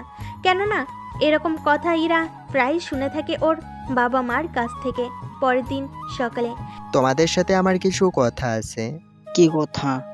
আমার এই বাড়িটা ছেড়ে দিয়ে অন্য বাড়িতে উঠে যাই চলো। কিন্তু এতগুলো ডলার? তা নিয়ে চিন্তা করতে হবে না। আমি তোমাদের জন্য একটা বাড়ি বানিয়েছি। তোমরা রাজি থাকলে আমি তোমাদের নিয়ে 1 সপ্তাহের মধ্যেই ওই বাসায় উঠে যাব। কিন্তু তুই এতগুলো ডলার পেলি কোথায় থেকে? 1 বছর আগে আমি একটা লটারি পাই, ওখান থেকে ম্যানেজ করেছি বাকিটা। আচ্ছা ভাইয়া, ওই বাড়িটা কি আমাদের এই বাড়ির মতো নাকি আরো বড়? আরও অনেক বড়। তোমরা তাহলে সবটা গুছিয়ে নাও, আমি তোমাদের নিয়ে তারপর ওই বাড়িতে যাব। ঠিক আছে, আমি তাহলে সবটা গুছিয়ে রাখতেছি। এদিকে ওনারা তো নিজেদের কাজ করতে থাকে, এদিকে আকাশ ওই বাড়িতে আসে আর বাকি সবটা ঠিক করে নেয়। এদিকে আবিরকে কল দেয়। কোথায় তুই? আমি তো একটা মিটিংয়ে যাচ্ছি। কার সাথে? ফাজল ইকবালের সাথে। ওনার সাথে আবার কিসের মিটিং? তাছাড়া তোর সাথে কে কে আছে আর কোন ঠিকানায় যাচ্ছিস তুই? আবির তো ঠিকানা বলে দেয়, কিন্তু কে কে আছে আর কেন যাচ্ছে তা বলার আগে আবিরের মোবাইল নেটওয়ার্ক বন্ধ হয়ে যায়। এরপর আকাশ ম্যাককে কল করে, কিন্তু ওর মোবাইলটাও বন্ধ বলতেছে। সেজন্য আকাশ ওখান থেকে আবির যে ঠিকানা বলেছিল সেই ঠিকানায় যেতে থাকে। অন্যদিকে আবির ওখানে চলে আসে। আসুন আবির সাহেব, আসতে কোনো অসুবিধা হয়নি তো? তেমন কোনো অসুবিধা হয়নি। এখানে বসুন, আপনার সাথে তাহলে বাকি কথা বলে ফেলি। কলে না বলে এভাবে ডেকে এনেছেন, ব্যাপারটা কি বেশি জটিল নাকি? সেরকমই কিছু। ঠিক আছে, বলুন কি বল। আমার কিছু অস্ত্র লাগবে। তাহলে আমাদের আস্তানায় চলে আসুন, মালের স্যাম্পল দেখে নিন, এরপর কোনটা কোনটা লাগবে তা আমাদের বলে দিলেই হবে। কিন্তু সমস্যা তো ওইখানেই। কীরকম? আপনার বস মানে কিং সাহেব তো অস্ত্র দিবেন না আমাকে। উনি কেন দিবে না? জাফর এবার আবিরকে সবটা বলতে থাকে। সবটা শোনার পরে আবির মোটামুটি সবটা বুঝতে পারে। তাহলে বুঝতেই তো পারছেন কেন আপনাকে ডেকে আনা। দেখুন, যেখানে উনি নিজে মানা করে দিয়েছে সেখানে আমার কোনো কিছুই করার নেই। আর না থাকলেও কিছু একটা তো বাহির করতে হবে আপনাকে। এভাবে যদি চুপ করে থাকেন তাহলে তো আপনার পাওয়ার আর থাকবে না। কি বলতে চাইছেন আর বোঝাতে চাইছেন তা একটু স্পষ্টভাবে বলুন তো। আপনি আমার সাথে হাত মিলান, এতে আমার লাভ? আমি তাহলে আপনাকে কিংয়ের জায়গায় বসিয়ে দিব। তারপর আপনি শুধু আমাকে সব মাল দিবেন আর আমি বাকিদের উপর রাজ করব। আপনার আইডিয়া খারাপ না, তবে আমি এই কাজ আপনাকে কোনোভাবে সাহায্য করব না, কারণ আমি আপনার মতো বেঈমান না। আমার কথা না শুনলে কি হতে পারে তা কি জানেন আপনি? ওই তাই নাকি? আমাকে ভয় দেখাচ্ছিস নাকি? ভয় আমি দেখাই না, একেবারে। একেবারে কি? জাফর বাকিটা বলার আগেই ওখানে আকাশ চলে আসে, তবে মুখে মাস্ক পরা, যার কারণে জাফর আর আবির তো চিনেই, যদিও জাফর আজ পর্যন্ত আকাশকে কখনো দেখেনি। কি হয়েছে আবির? তেমন কিছু না। এখানকার কথাবার্তা শুনে তো তা মনে হচ্ছে না। গাড়িতে যেতে যেতে বলবো। খারাপ কিছু নয় তো? দেখো, এরকম কিছু হয়ে থাকলে জানাও আমাকে, আমি ওদের সবাইকে এখানেই মেরে রেখে দিব। না, তেমন কিছু হয়নি। ঠিক আছে, চলো তাহলে। এবার আবিরকে নিয়ে বেরিয়ে পড়ে ওখান থেকে রাস্তায়। তুমি একা একা কেন আসতে গেলে? আমাদের আসতে বলেছে, কিছু গুরুত্বপূর্ণ কথা বলবে বলে, সেই জন্যই আমরা এখানে আসা। এভাবে একা একা কিন্তু আসা যাবে না এখানে।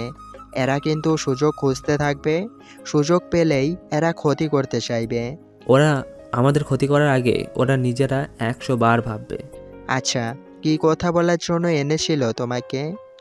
এরপর আবির সবটা বলে।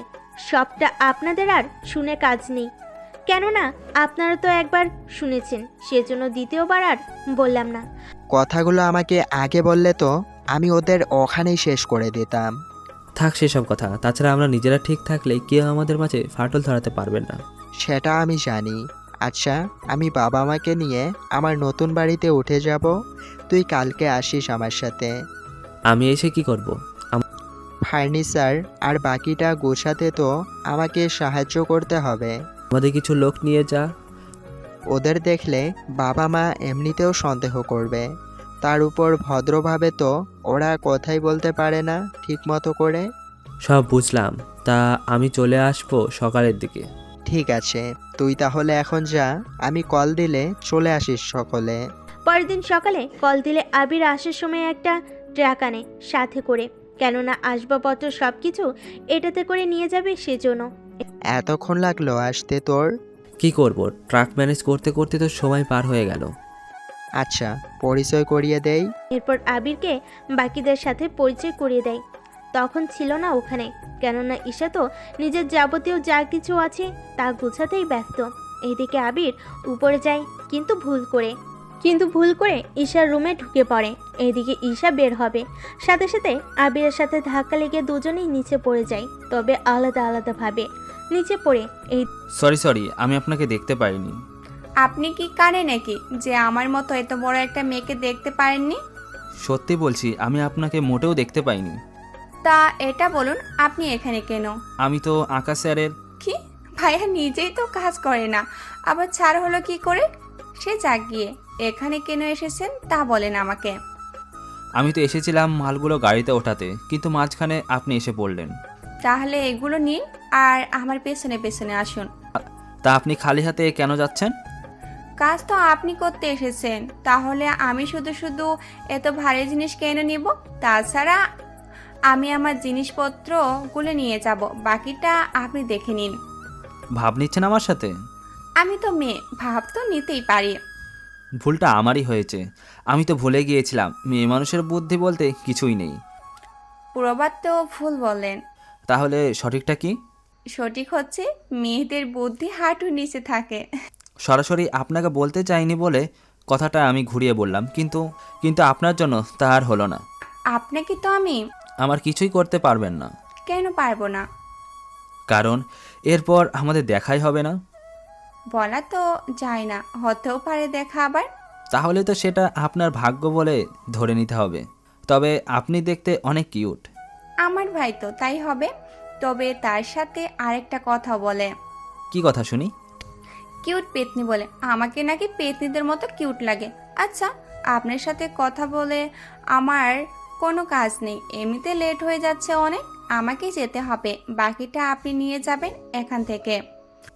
ঠিক আছে, দেখি তা সম্ভব হয় কিনা। দিকে একে একে সব কিছু ট্র্যাকে উঠিয়ে নেওয়া হয়েছে।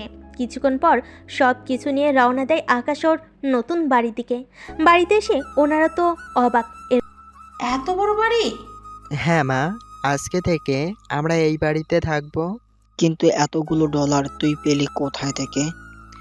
এক কথা আর কতবার বলবো? আমার কাছে কিন্তু বাড়িটা সুন্দর লেগেছে অনেক। কথা কম বলে এখন ভিতরে আয়। এরপর ওনারা ভিতরে আসে, বাকিটা আবার আগের জায়গা মতো সবটা ঠিক করে নেয়। স্যার, আমি তাহলে এখন আসি। রাতটা থেকে যাও। অন্য একদিন আসবো, এখন যাই আমি। তাছাড়া ওইদিকে কাজও আছে। ভুলে গিয়েছিলাম, তবে যাই করিস না কেন সাবধানে করবি। তা তো করবই। এইদিকে রাতের ভিতরে ওনারা বাকিটা ঠিক করে নেয়। এইদিকে পরের দিন আকাশ আসে ভার্সিটিতে। তখন ইরাকে দেখতে পাই কিছু ছেলের সাথে বসে বসে কথা বলতেছে। তখন ওইখানে আসে। ইরা, কি করছো? ওই তুই কে রে যে তোকে বলতে হবে? নাহিদ, তুই একটু চুপ কর। আকাশ, তুমি এখানে কেন? বউ যেখানে হাজবেন্ড সেখানে থাকবে, এই আর নতুন কি? কিসের বউ, কার জামাই? আমি তো কিছুই বুঝে উঠতে পারছি না। তোকে সবটা বুঝতে হবে না, যা বোঝার সে এমনিতেই বুঝবে। আচ্ছা আমি চলি, ভার্সিটি শেষ করে আমার জন্য অপেক্ষা করবে। তোর জন্য কেন অপেক্ষা করবে?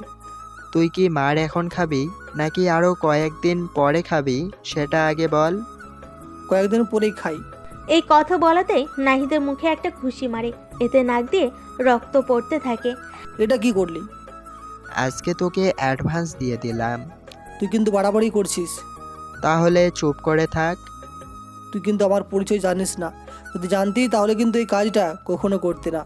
নাহিদের কথা শুনে ওরাও কিছুটা অবাক হয়, কেননা ওরা জানে নাহিদের বাবা ব্যবসা করে, কিন্তু এর বাইরে যে অন্য পরিচয় আছে তা তো ওরা জানেও না। আমার বাবা এখানকার এমপি, আর তুই তার ছেলেকে মেরেছিস, তোকে কেউ বাঁচতে পারবে না।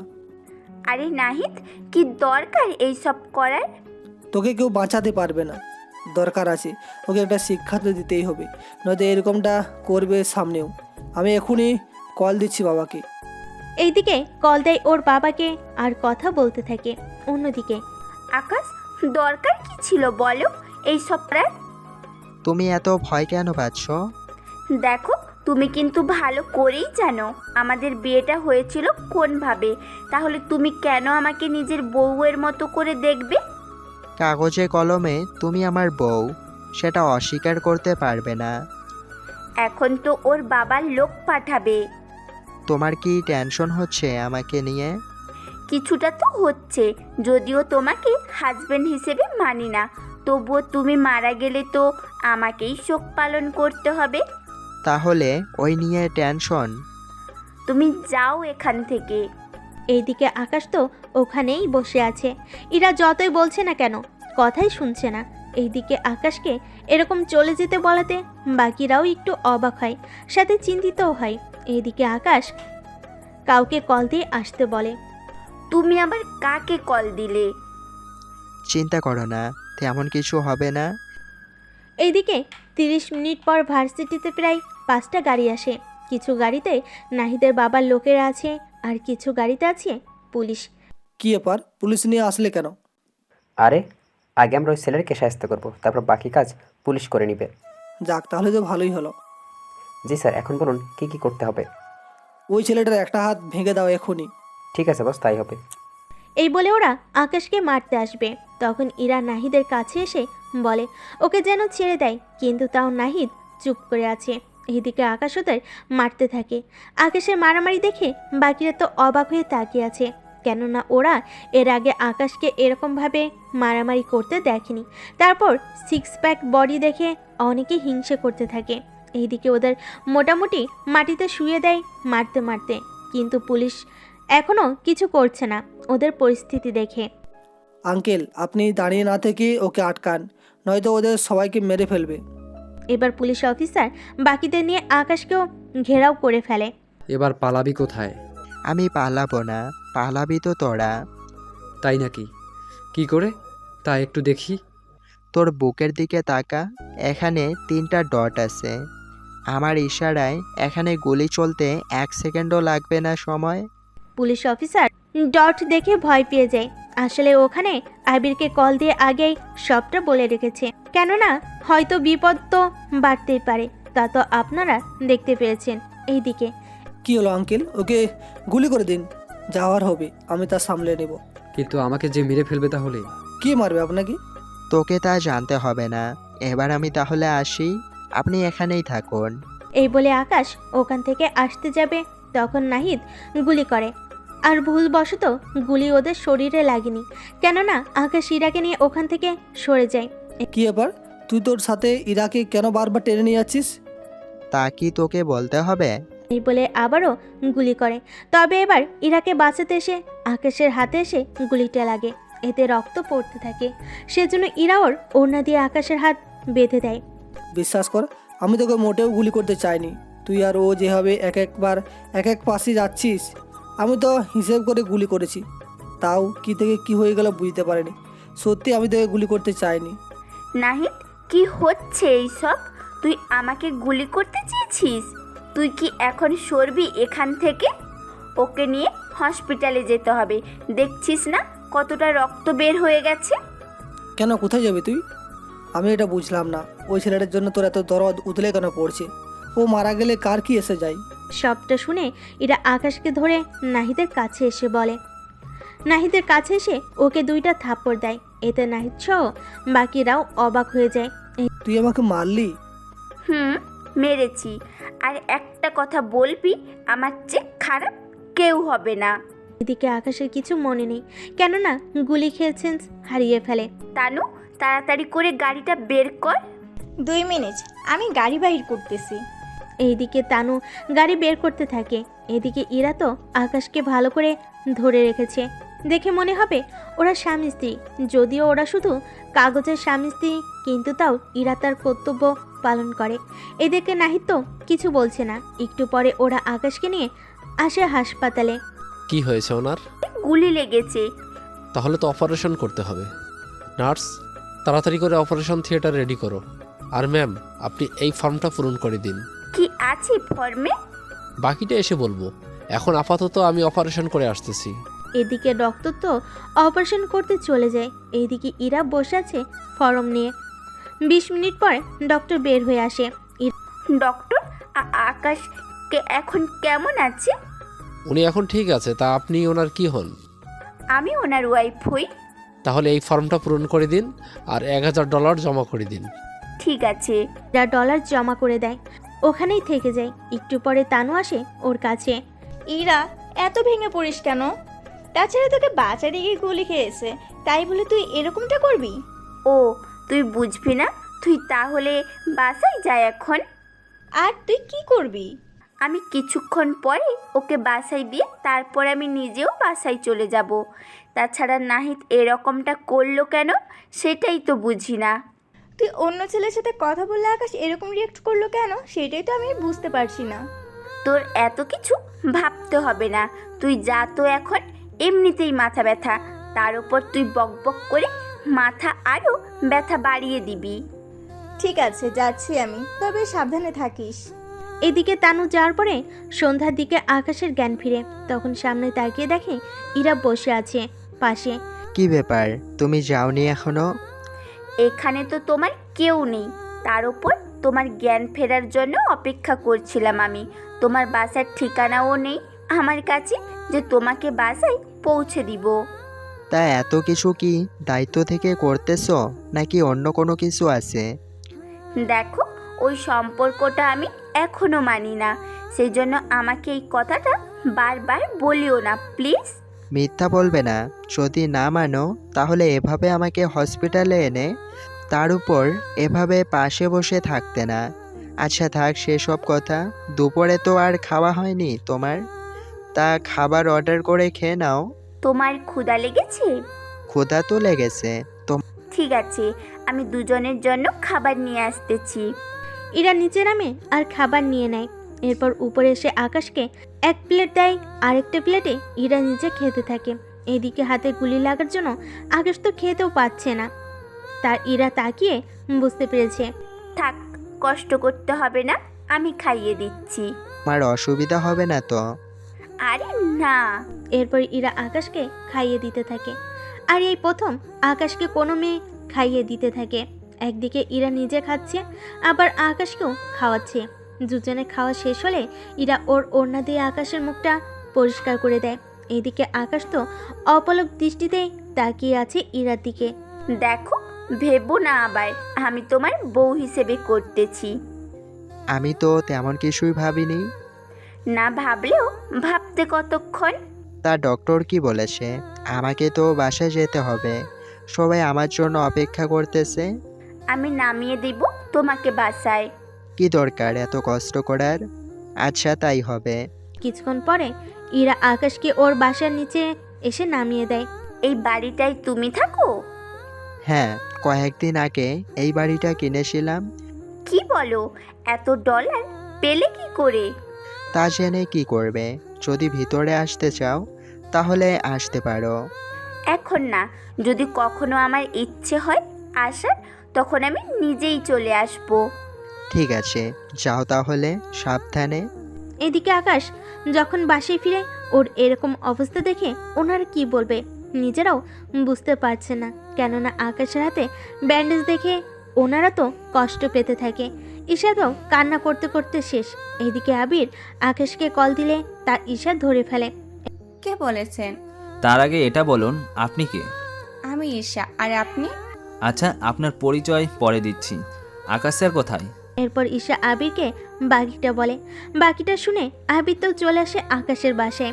আকাশের বাসায় সবাই এখন আবিরকে চিনে, সেজন্য কেউ কিছু বলছে না। আবির আকাশের রুমে এসে দেখে আকাশ বসে আছে, সেজন্য ওর পাশে বসে। স্যার কি করে হলো এইসব? এরপর আকাশ সবই বলে আবিরকে। আপনি তাহলে রেস্ট নিন, আমি ওই নাহিদের বাচ্চাকে দেখতেছি। কত বড় সাহস আপনাকে গুলি করে। এখন কোনো কিছু করার দরকার নেই। না তাহলে এখন কি করব? চুপ করে বসে থাকবো নাকি? ও কি জানে না ও কার গায়ে হাত দিয়েছে? ওকে তো দুনিয়া থেকে সরিয়ে দিতে হবে। নাহিদের বাবার সাথে কথা বলো। ঠিক আছে, আমি তাহলে কথা বলে নিচ্ছি। তবে ও যে এইগুলো করেছে তা বলার দরকার নেই। তাহলে কি করব? কাছে আয়, বলতেছি। এরপর আবির কাছে আসলে আকাশ ওকে সবটা বুঝিয়ে বলে। সবটা বলার পরে বুঝতে পেরেছি, চিন্তা করিও না, আমি সবটা করে নিব। আরও কিছুক্ষণ থেকে আবির চলে যায় ওখান থেকে। এইদিকে বিকালের দিকে ইরা আবারও আসে এখানে। ইরা আসেতে বাকিরা একটু অবাকি হয়, সেজন্য। আরে তুমি কখন এলে? এই তো আন্টি, এক্ষুনি। মা, আসতে কোনো অসুবিধা হয়নি তো? না আন্টি। তা আকাশ এখন কেমন আছে? ও তো রুমে ঘুমাচ্ছে। তাহলে আমি যাই এখন? আরে এসেছো যখন কিছু খেয়ে তারপর না হয় যেও। মা কিন্তু ঠিক বলেছে, তাছাড়া এটা আমাদের নতুন বাড়ি, তুমি খালি মুখে যাওয়াটা কিন্তু ঠিক হবে না। তাছাড়া চলো, আমি তোমাকে ভাইয়ার রুমে নিয়ে যাই। ঠিক আছে, চলো তাহলে। তারপর ইরাকে নিয়ে রুমে আসে, দেখে আকাশ ঘুমাচ্ছে, সেজন্য ওকে ডিস্টার্ব না করে ঈশার রুমে নিয়ে যায় ইরাকে। আচ্ছা, তোমার ভাইয়ের কোনো গার্লফ্রেন্ড আছে কি? হুম।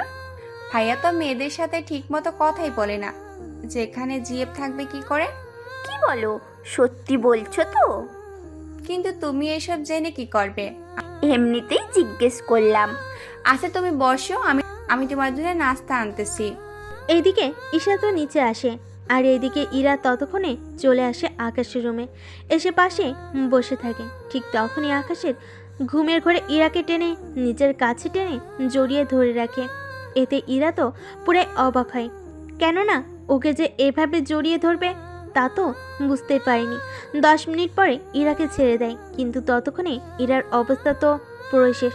যদিও এতে ইরার মধ্যে একটা ভালো লাগা কাজ করছিল। আকাশ ওকে ছেড়ে দিতেই তাড়াতাড়ি করে চলে আসে ঈশার রুমে, এসে বসতেই ঈশা ও নাস্তা নিয়ে চলে আসে। এই নাও নাস্তা, যদি আমার থেকে বয়সে বড় তাও আমি তুমি করে বলতেছি, এতে মাইন্ড করো না। আমি কিচ্ছু মনে করিনি। আসো দুজনে তাহলে খেয়ে নি, ততক্ষণ ভাইয়া ঘুমো ভেঙে যাবে। এরপর ওরা গল্প করে আর খেতে থাকে। এভাবে 1 ঘন্টা হয়ে যায়।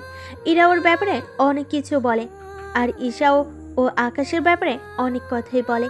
এদিকে তখন রাত 8টা। আকাশের ঘুম ভেঙে ঈশাকে কল দেয়। তখন ঈশা বুঝতে পারে ওর ভাইয়ের ঘুম ভেঙেছে, সেজন্য ওর ভাইয়ের কাছে আসে। কি হয়েছে ভাইয়া? আমার জন্য নাস্তা নিয়ে আয়। তুই বস, আমি আনতেছি। এইদিকে একটু পর ইরা আসে ওর রুমে। ইরাকে দেখে আকাশ তো অবাকই হয়। এ কি, তুমি কখন এলে? এইদিকে ইরা কিছু বলতে যাবে, তার আগেই ঈশা বলে ওঠে, রাপও এসেছে প্রায় 2 ঘন্টা আগে। তুমি এতক্ষণ ধরে থেকেছে, কিছু খেতে দিয়েছিস তো, নাকি সব তুই একাই খেয়ে নিলি? আমাকে কি তোর রাক্ষস মনে হয় যে আমি সব খাবার খেয়ে নিব? তেমনই তো মনে হয়। এখন তুই খেয়ে নে, আমি নিচে যাব, একটু মা ডাকতেছে। ঠিক আছে, যা তাহলে। এদিকে ঈশা নিচে যেতে থাকে। আকাশ খেতে যাবে, তাও তো পারছে না, সেজন্য থাক, এভাবে কষ্ট করতে হবে না, আমি খাইয়ে দিচ্ছি। যখন তুমি থাকবে না তখন? এই যে, আমি এখানে প্রতিদিন খাইয়ে দিতে আসবো না, ওকে? এমনিতেই মাঝে মাঝে দেখতে আসবো। এর ভেতরে যতটুকু সাহায্য করা যায় ততটুকু করব। বুঝতে পেরেছি। বুঝতে পারলেই ভালো। দিকে আকাশে খাইয়ে দিতে থাকে। খাওয়ানো শেষ হলে আমি তাহলে যাই, সাবধানে থেকো, নিজের খেয়াল রেখো। রাখবো। ইরা এরপর নিচে নামে। যদিও আকাশের মা আর বোন অনেকবার বলেছে রাত্রে থাকার জন্য, কিন্তু ইরার মা টেনশন করবে বলে ইরা চলে যায়। পরের দিন সকালে আবির আসে নাহিদের বাবার কাছে, কিন্তু এসে আবির নিজেই অবাক হয়, কেননা নাহিদের বাবা হচ্ছে ডেভিল। কে আপনি, আর আমার কাছে কি চাই? চাইতে অনেক কিছুই, তা কি দিতে পারবে? মানে ঠিক বুঝলাম না। আপনার ছেলে ভার্সিটিতে এসে কি করে তা কি জানেন আপনি? ও তো আমার ছেলে, একটু একটু তো করবেই, এতে কি আর এমন যায় আসা যায়? যদি ছেলে না থাকে? মানে কি বলতে চাও? মানে বলতে এসেছি, আপনার ছেলে ভার্সিটিতে যা যা করে বেড়ায় একটু খেয়াল রাখবেন, নয়তো একদিন দেখবেন আপনার ছেলের লাশ পড়ে আছে ভার্সিটির মাঠে, আর না হয় আপনার বাসার সামনে। তো সাহস কি করে হয় আমার ছেলেকে নিয়ে এসব কথা বলার? রেগে চিৎকার করে। চিৎকার শুনে বাকিটা তো ভয় পায়, আবার অনেকে ওখান থেকে দূরে সরে যায়। আপনার এই ভয় আমাকে দেবেন না। আপনার একটা মাত্র ছেলে, যদি কিছু হয়ে যায় তাহলে তো আপনাকে আফসোস করে কাটিয়ে দিতে হবে।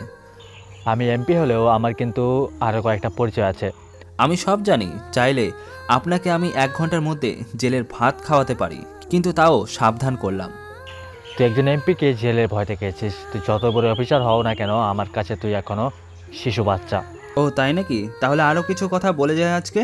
তোর ছেলে যদি এরপর ভার্সিটিতে আর কোনো খারাপ কিছু করার চেষ্টা করে তাহলে আমি ওকে শেষ করে দিব, কথাটা মাথায় রাখবেন। আজকে তাহলে চলি, এরপরে আবার কিন্তু আর বলার জন্য আসবো না, সরাসরি মেরে ফেলে লাশ নিয়ে তারপর আসবো। ডেভিল কিছু বলার আগে আবির ওখান থেকে চলে যায়। এদিকে আবির কিছুক্ষণ পরে আকাশকে কল দিয়ে সবটা বলতে থাকে। সবটা শুনে আমি 2 দিন পর ভার্সিটিতে যাব, তাহলে আমার সাথে ম্যাক যেন থাকে, আর তুমি বাকি কাজগুলো দেখবে। এইরকম অবস্থাতে কি ভার্সিটিতে যাওয়াটা কি বেশি জরুরি? সেরকমই, আমি যা বলেছি তাই যেন হয়। ঠিক আছে, তাই হবে। এইদিকে আকাশ 2 দিন পরে ভার্সিটিতে আসে, তবে আকাশের থেকে দূরে ম্যাক দাঁড়িয়ে থাকে। এক কথায় আকাশের ইশারায় ম্যাক চলাচল করে। কিছুক্ষণ পর আকাশকে দেখে ইরা আসে ওর কাছে, তাই ম্যাককে ইশারা করে একটু দূরে যেতে বলে। ব্যাপার, হাতের এরকম অবস্থা, আর তুমি ভার্সিটিতে আসলে কেন? সামনে তো পরীক্ষা, ক্লাস না করলে পরে তো লস হয়ে যাবে। আমি তো আছি, নোট লাগলে দিয়ে দিতাম। আমার জন্য কি দরকার এত কষ্ট করার? সেটাই তো ভুলে যাচ্ছি আমি কেন কষ্ট করতেছি। তবে এতটুকু সত্যি, তোমার ক্ষতি হলে মনের মধ্যে একটু খারাপ লাগে, মন চাই তখন তোমাকে জড়িয়ে ধরি। তা জড়িয়ে ধরতে পারো, আমি কিছুই মনে করব না। বলছি বলে ফায়দা তুলতেছো না কি? হুম, ধরে নাও তেমনই কিছু। চোখ বন্ধ করো। চোখ বন্ধ করব কেন? আরে বন্ধ করো, তারপর বলতেছি। এবার আকাশ চোখ বন্ধ করে। তখন ইরা আকাশের সাথে যা করে তা আপনাদের বলতেও লজ্জা লাগছে, সেজন্য বললাম না, পরে কোনো একটা সময় বলে দিব। এইদিকে আকাশের হাসি দেখে ইরা তো লজ্জা পেয়ে চলে যায় ওখান থেকে ক্লাসে। এইদিকে ক্লাসে যেতেই নাহিদ আবার আকাশের কাছে আসে।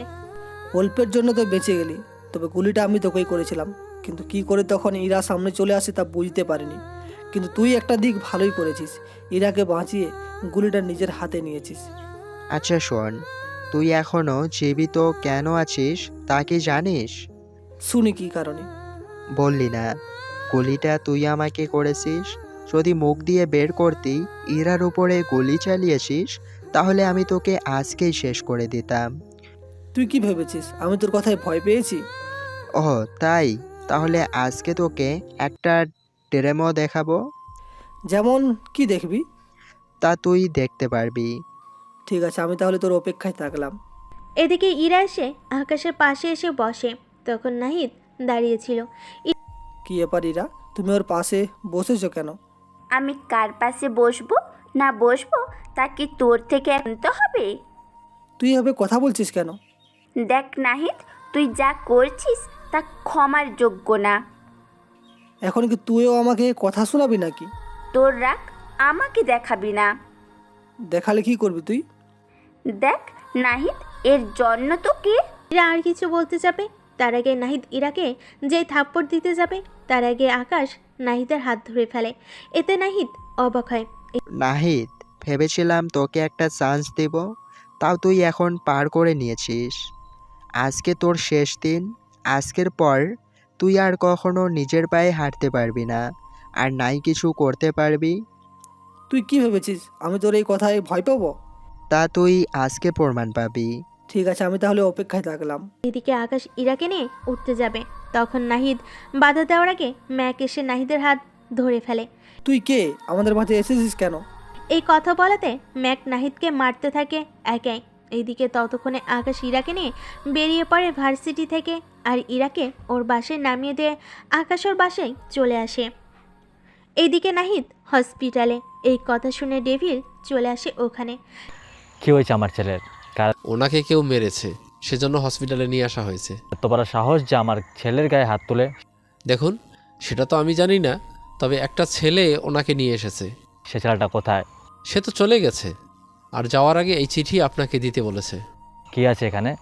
তা তো আমি জানি না। ডেভিল এরপর কাগজটা পড়তে থাকে।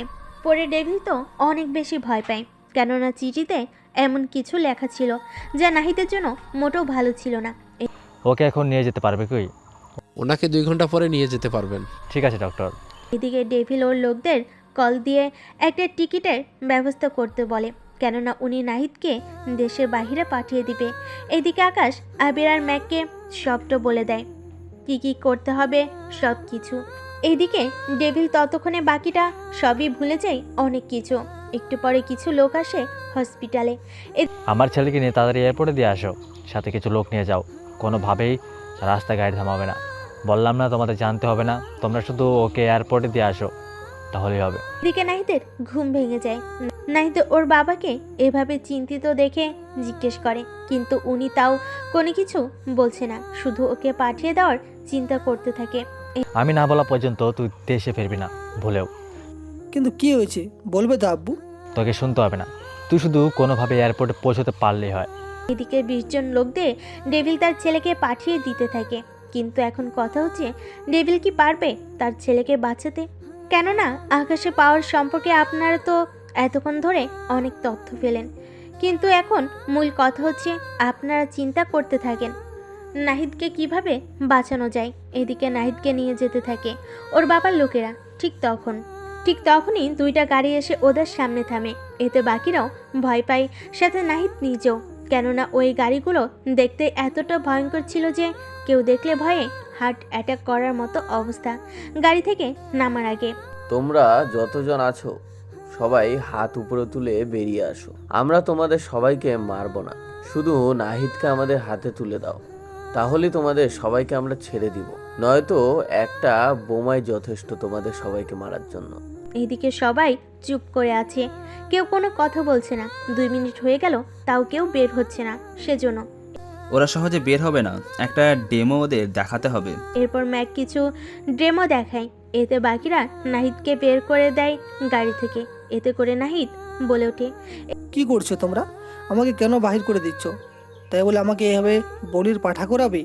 এদিকে সবাই গাড়ি থেকে বের হয়ে একটা জায়গায় এসে দাঁড়ায়। তখন ওই গাড়িগুলোতে গুলি করে ঝাঁঝরা করে দেয়। এরপর ওরা দুজনের নাহিদের সামনে এসে দাঁড়ায়। বলেছিলাম তোকে, কিন্তু কোনো কথাই তুই শুনলি না। তুই তো ভার্সিটিতে আমাকে...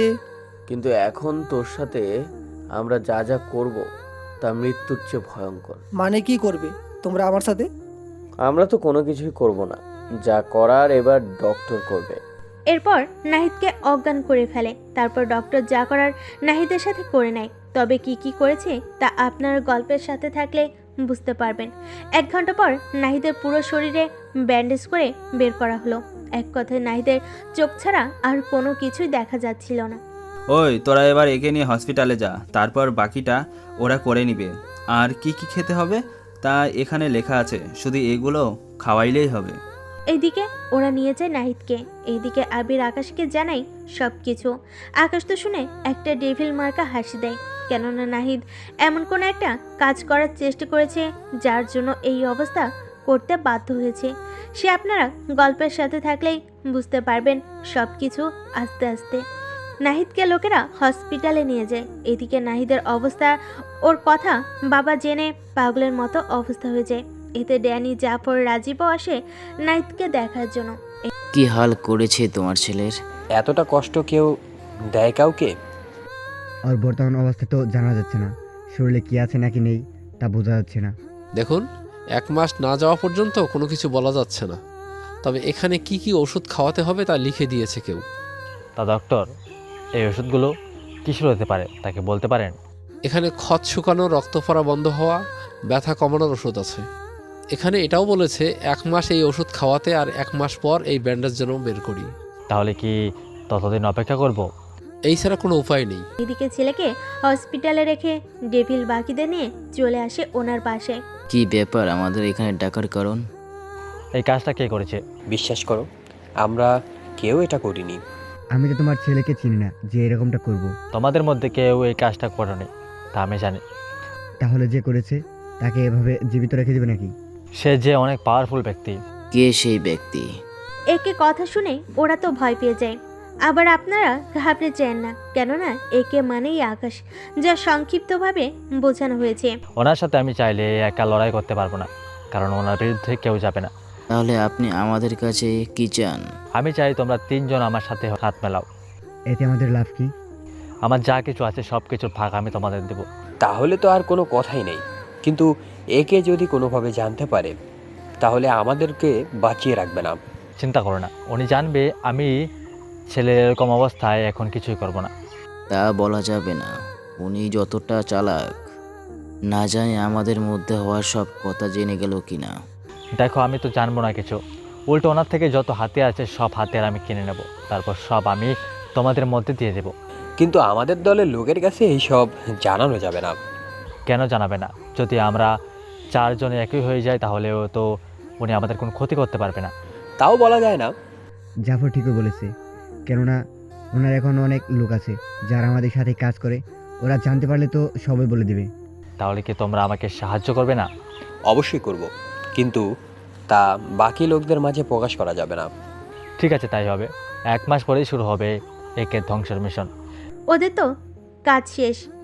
এইদিকে ইরা প্রতিদিনই আকাশের বাড়িতে আসে, সবার সাথে কথা বলে, আকাশের অনেক সেবা করে। কিন্তু তাও আকাশকে যে পছন্দ করে তা এখনও বলছে না। সেজন্য কয়েকদিন যাওয়ার পরে আম্মু, একটা জিনিস লক্ষ্য করেছো? কি জিনিস লক্ষ্য করব? ওই আপুটা এভাবে প্রতিদিন আসে, তারপর ভাইয়ার এভাবে সেবা করে। আমার তো মনে হচ্ছে ভাইয়া আর ওই মেয়ের কোনো একটা চক্কর বা সম্পর্ক তো অবশ্যই আছে। আমিও ব্যাপারটা খেয়াল করেছি। আচ্ছা, আমি কথা বলে দেখব তোর ভাইয়ের সাথে, দেখি কোনো কিছু জানতে পারে কিনা। যেটাই করিও সেটাই করিও। তোমার ছেলে হাবভাব তেমন একটা ভালো দেখাচ্ছে না। নিশ্চিত কোনো না কোনো কিছু তো করেছে যা আমাদের থেকে লুকাচ্ছে। তুই এবার চুপ কর, বাকিটা আমি জিজ্ঞেস করে নেব। এদিকে আকাশ ওর মা আর বোনের কথা শুনে ফেলে কোনোভাবে। সেজন্য ইরাকে কল দিয়ে জানিয়ে দেয়। সেজন্য ইরা 2 দিন ধরে আর আসছে না। সেজন্য ঈশা আর ওর মা বেশ চিন্তিত হয়ে পড়ে। কি ব্যাপার বলো তো, ওই মেয়েটা আজ 2 দিন ধরে আসছে না? সেটাই তো দেখতেছি। তা ভাইয়াকে কিছু জিজ্ঞাসা করবে নাকি? না থাক, পরে রেগে গিয়ে কোনো কাণ্ড করে বসে, কে জানে।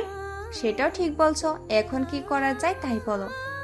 আপাতত চুপ থাকি, বাকিটা ও নিজেই বলবে। মা, আমার কাছে একটা বুদ্ধি আছে ভাইয়ার থেকে সত্যি কথা বের করার জন্য। কি সেটা? কেউ শুনে যাবে, কানে কানে বলতেছি। এরপর ঈশা ওর মাকে কানে কানে কিছু কথা বলে। তা শুনে ঈশার মা তো অনেক খুশি হয়। তোর এই বুদ্ধিটা তো অনেক কাজে দেবে। কার বুদ্ধি তা তো দেখতে হবে তোমাকে। আমি তাহলে আকাশ আসলে ওকে জিজ্ঞেস করব। তোমার কি মাথায় আসলে কিছু নাই নাকি? আমি আবার কি করলাম? ভাইয়ের সামনে পরীক্ষা, আগে পরীক্ষা শেষ হোক তারপর জিজ্ঞাসা করে নিও। ঠিক আছে, তাই করব। এদিকে ম্যাক, আবির, আকাশ ওরা 3 জন বসে আছে ওদের আস্থানায়। বস, ডেভিল চুপ করে বসে আছে। ব্যাপারটা কেমন একটা দেখায় না?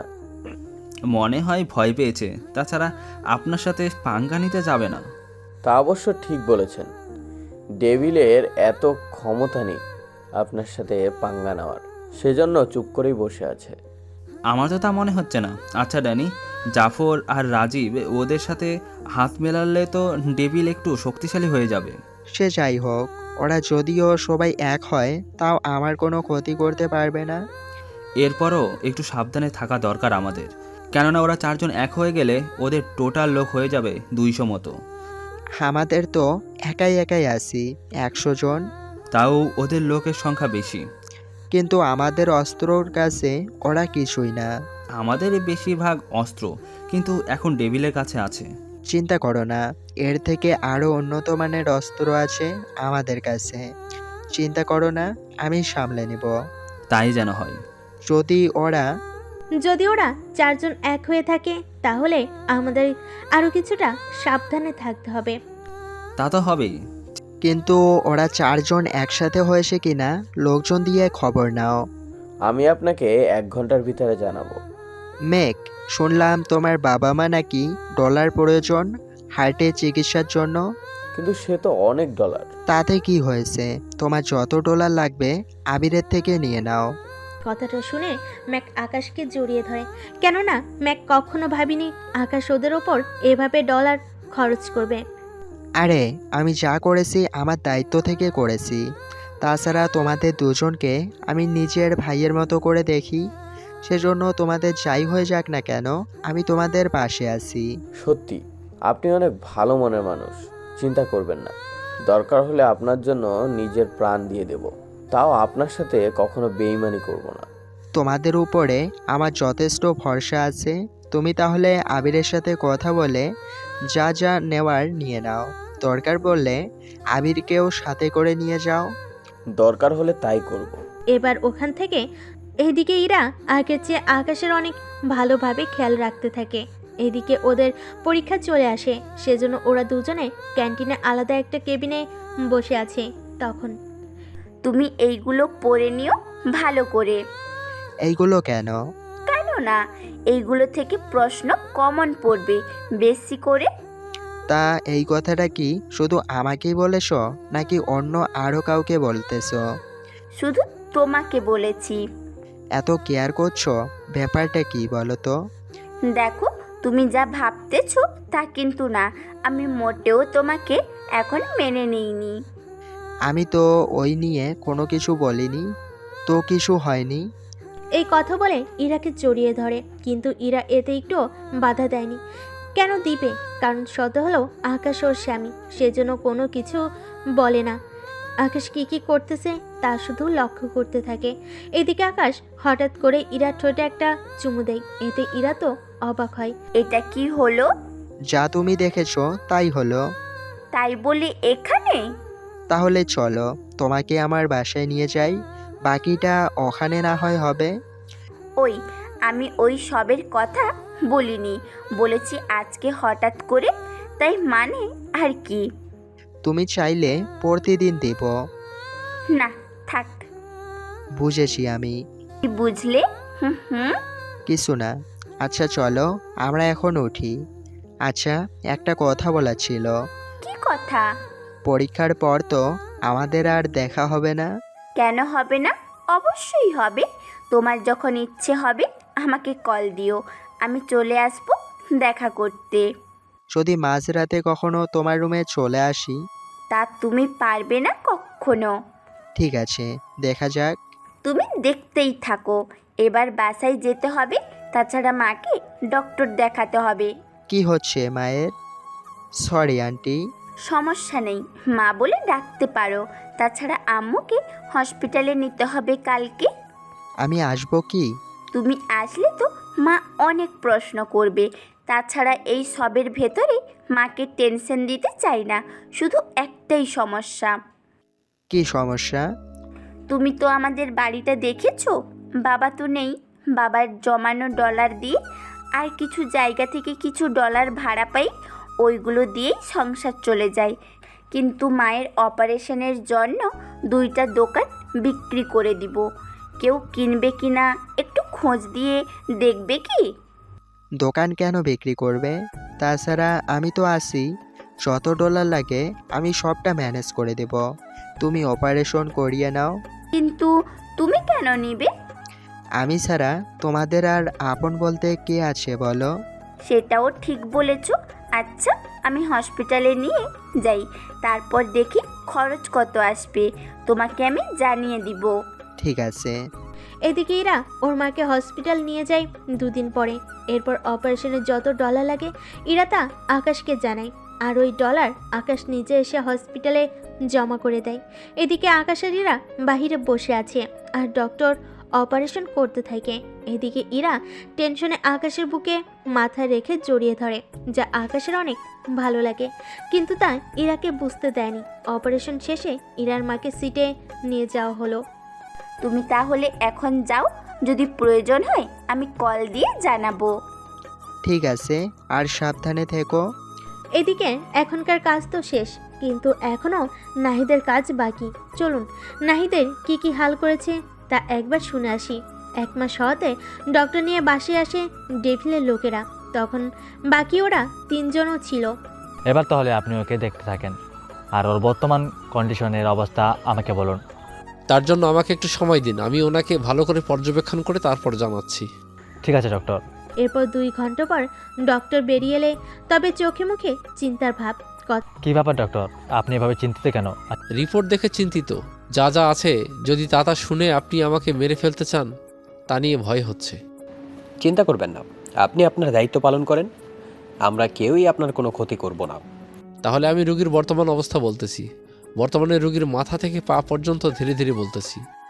আপনার ছেলের 2টো চোখ নষ্ট করে দেওয়া হয়েছে, এরপর মুখ দিয়ে কথা বলার শক্তি কেড়ে নিয়েছে, 2 হাতের কবজি পর্যন্ত কেটে ফেলেছে, আর সবচেয়ে বড় কথা হলো আপনার ছেলে কখনো সন্তান জন্ম দিতে পারবে না। কথাগুলো শুনে বাকিটা এতটাই অবাক হয় যা বলার বাহিরে। ডেভিল তো কান্না করতেছে, সাথে রাগে ফেটে যাচ্ছে, কেননা এরকম ভয়ঙ্করভাবে কেউ কারোর সাথে করতে পারে তা উনি ভাবতেও পারেনি। আচ্ছা ডক্টর, আপনি তাহলে এখন আসুন। আচ্ছা চলি তাহলে। ডক্টর তো চলে যায়। এইদিকে ডেভিলের এরকম অবস্থা দেখে বাকিরা তো চুপ করে থাকে। একের বিরুদ্ধে এবার আমাদের সংগ্রাম করতেই হবে। ঠিক বলেছ, আজকে ডেভিলের ছেলের সাথে করেছে, কাল যে আমাদের সাথে করবে না তার তো কোনো গ্যারান্টিও নেই। আমার মাথায় একটা প্ল্যান আছে। রাজীব এবার ওর প্ল্যান বলতে থাকে। সবটা বাকিদের ভালো লেগেছে, সেজন্য ওরাও হ্যাঁ বলে। এখন আপনার ছেলে তো একটা জীবন্ত অলাশে পরিণত হয়েছে, তা ওকে নিয়ে এভাবে চলবেন কি করে? ওকে মেরে ফেলো। কি বলছেন, আপনার ছেলেকে মেরে ফেলবে? বেঁচে থেকে কি আর করবে, কোনো কাজই তো আসবে না, চোখে দেখে না, কথা বলতে পারবে না, হাত নেই তার উপর। বাকিটা নাই বললাম, এরকমভাবে বেঁচে রেখে ওকে কষ্ট দেওয়া হচ্ছে, মেরে ফেলাই ভালো হবে। এই কাজটা তো আপনি করতে পারবেন না। একটা কাজ করুন, ওকে ওই রুমে ছেড়ে দিন, আমরা তিনজন এসে ওকে মেরে ফেলি। তারপর ও রক্ত ধরে আমরা প্রতিজ্ঞা করব যে ওই কিংকে আমরা মেরে ফেলবো। তাই যেন হয়। এরপর ওরা তিনজন ভিতরে গেল আর নাহিদকে মেরে ফেলে এরপর ওরা প্রতিজ্ঞা করে নেয়। এখন হয়তো অনেকে ভাববেন আকাশ নাহিদের সাথে এরকমটা কেন করলো। আসলে এর পিছনে একটা কারণ আছে, যে কারণটা আপনারা কিছুদিন পর জানতে পারবেন। কেননা যদি এই ঘটনার প্রেক্ষিতে এরকমটা করতো না, কিন্তু এর চেয়ে বড় একটা অপরাধ করেছিল নাহিদ, যা আকাশ সহ্য করতে পারেনি বলে নাহিদের সাথে এরকমটা করলো একদিন পরে। বস, আমার মা এখন অসুস্থ আছে, এবার আর কোনো অসুবিধা নেই। যাক, আলহামদুলিল্লাহ ভালো হয়েছে। তা এখন তাহলে তোমাকে যে কাজটা দিয়েছি তা কি খোঁজ নিয়ে দেখেছো? আসলে আমি তো মাকে নিয়ে হসপিটালে দৌড়াদৌড়িতে আর খবর নিতে পারি নাই। সরি, আমি এখনই খোঁজ নিচ্ছি। আরে সমস্যা নেই, পরেও খোঁজ নিয়ে দেখতে পারবে। চিন্তা নেই, আমি খোঁজ নিচ্ছি। তা তথ্য পেলে তুমি? ওরা চারজন এক হয়ে গেছে। আমি জানতাম এরকমই কিছুই হবে। ওরা তিনজন আমাদের থেকে কিছু অস্ত্র কিনবে, আর তাও 1 মাস পরে। তা আমি জানি। আপনার সাথে কি কথা হয়েছিল? কথা হয়নি, তবে আমি জানি। ঠিক আছে, ওরা আসুক, 1 মাস পরেই ফাইনাল খেলা হবে। তাহলে তো ভালোই, অনেক মাস পরে আরও একটা ম্যাচ খেলার সুযোগ হবে। তা তো হবেই, তাহলে নিজেদের প্রস্তুত করে নাও। আমার একটা প্রশ্ন ছিল। কি প্রশ্ন? আমরা যখন সব জানি, তাহলে ওদের আলাদা আলাদা করে অ্যাটাক করে মেরে ফেললেই তো পারি। কি দরকার 1 মাস অপেক্ষা করার? এখন যদি ওদের মেরে ফেলি, গল্প তো ছোট হয়ে যাবে, তার উপর অনেক কাহিনী আনা যাবে না? তাহলে এই সবের জন্য আপনি এই রকম করেন? কিছু করার নেই, পাঠক আর পাঠিকাদের জন্য এতটুকু করতেই হবে। সত্যি ভাই, সব কিছু আপনাকে ভাবতে হয়। না ভাবলে তো আজকে এই পর্যন্ত আসতে পারতাম না। এখন তাহলে আমাদের কাজ কি?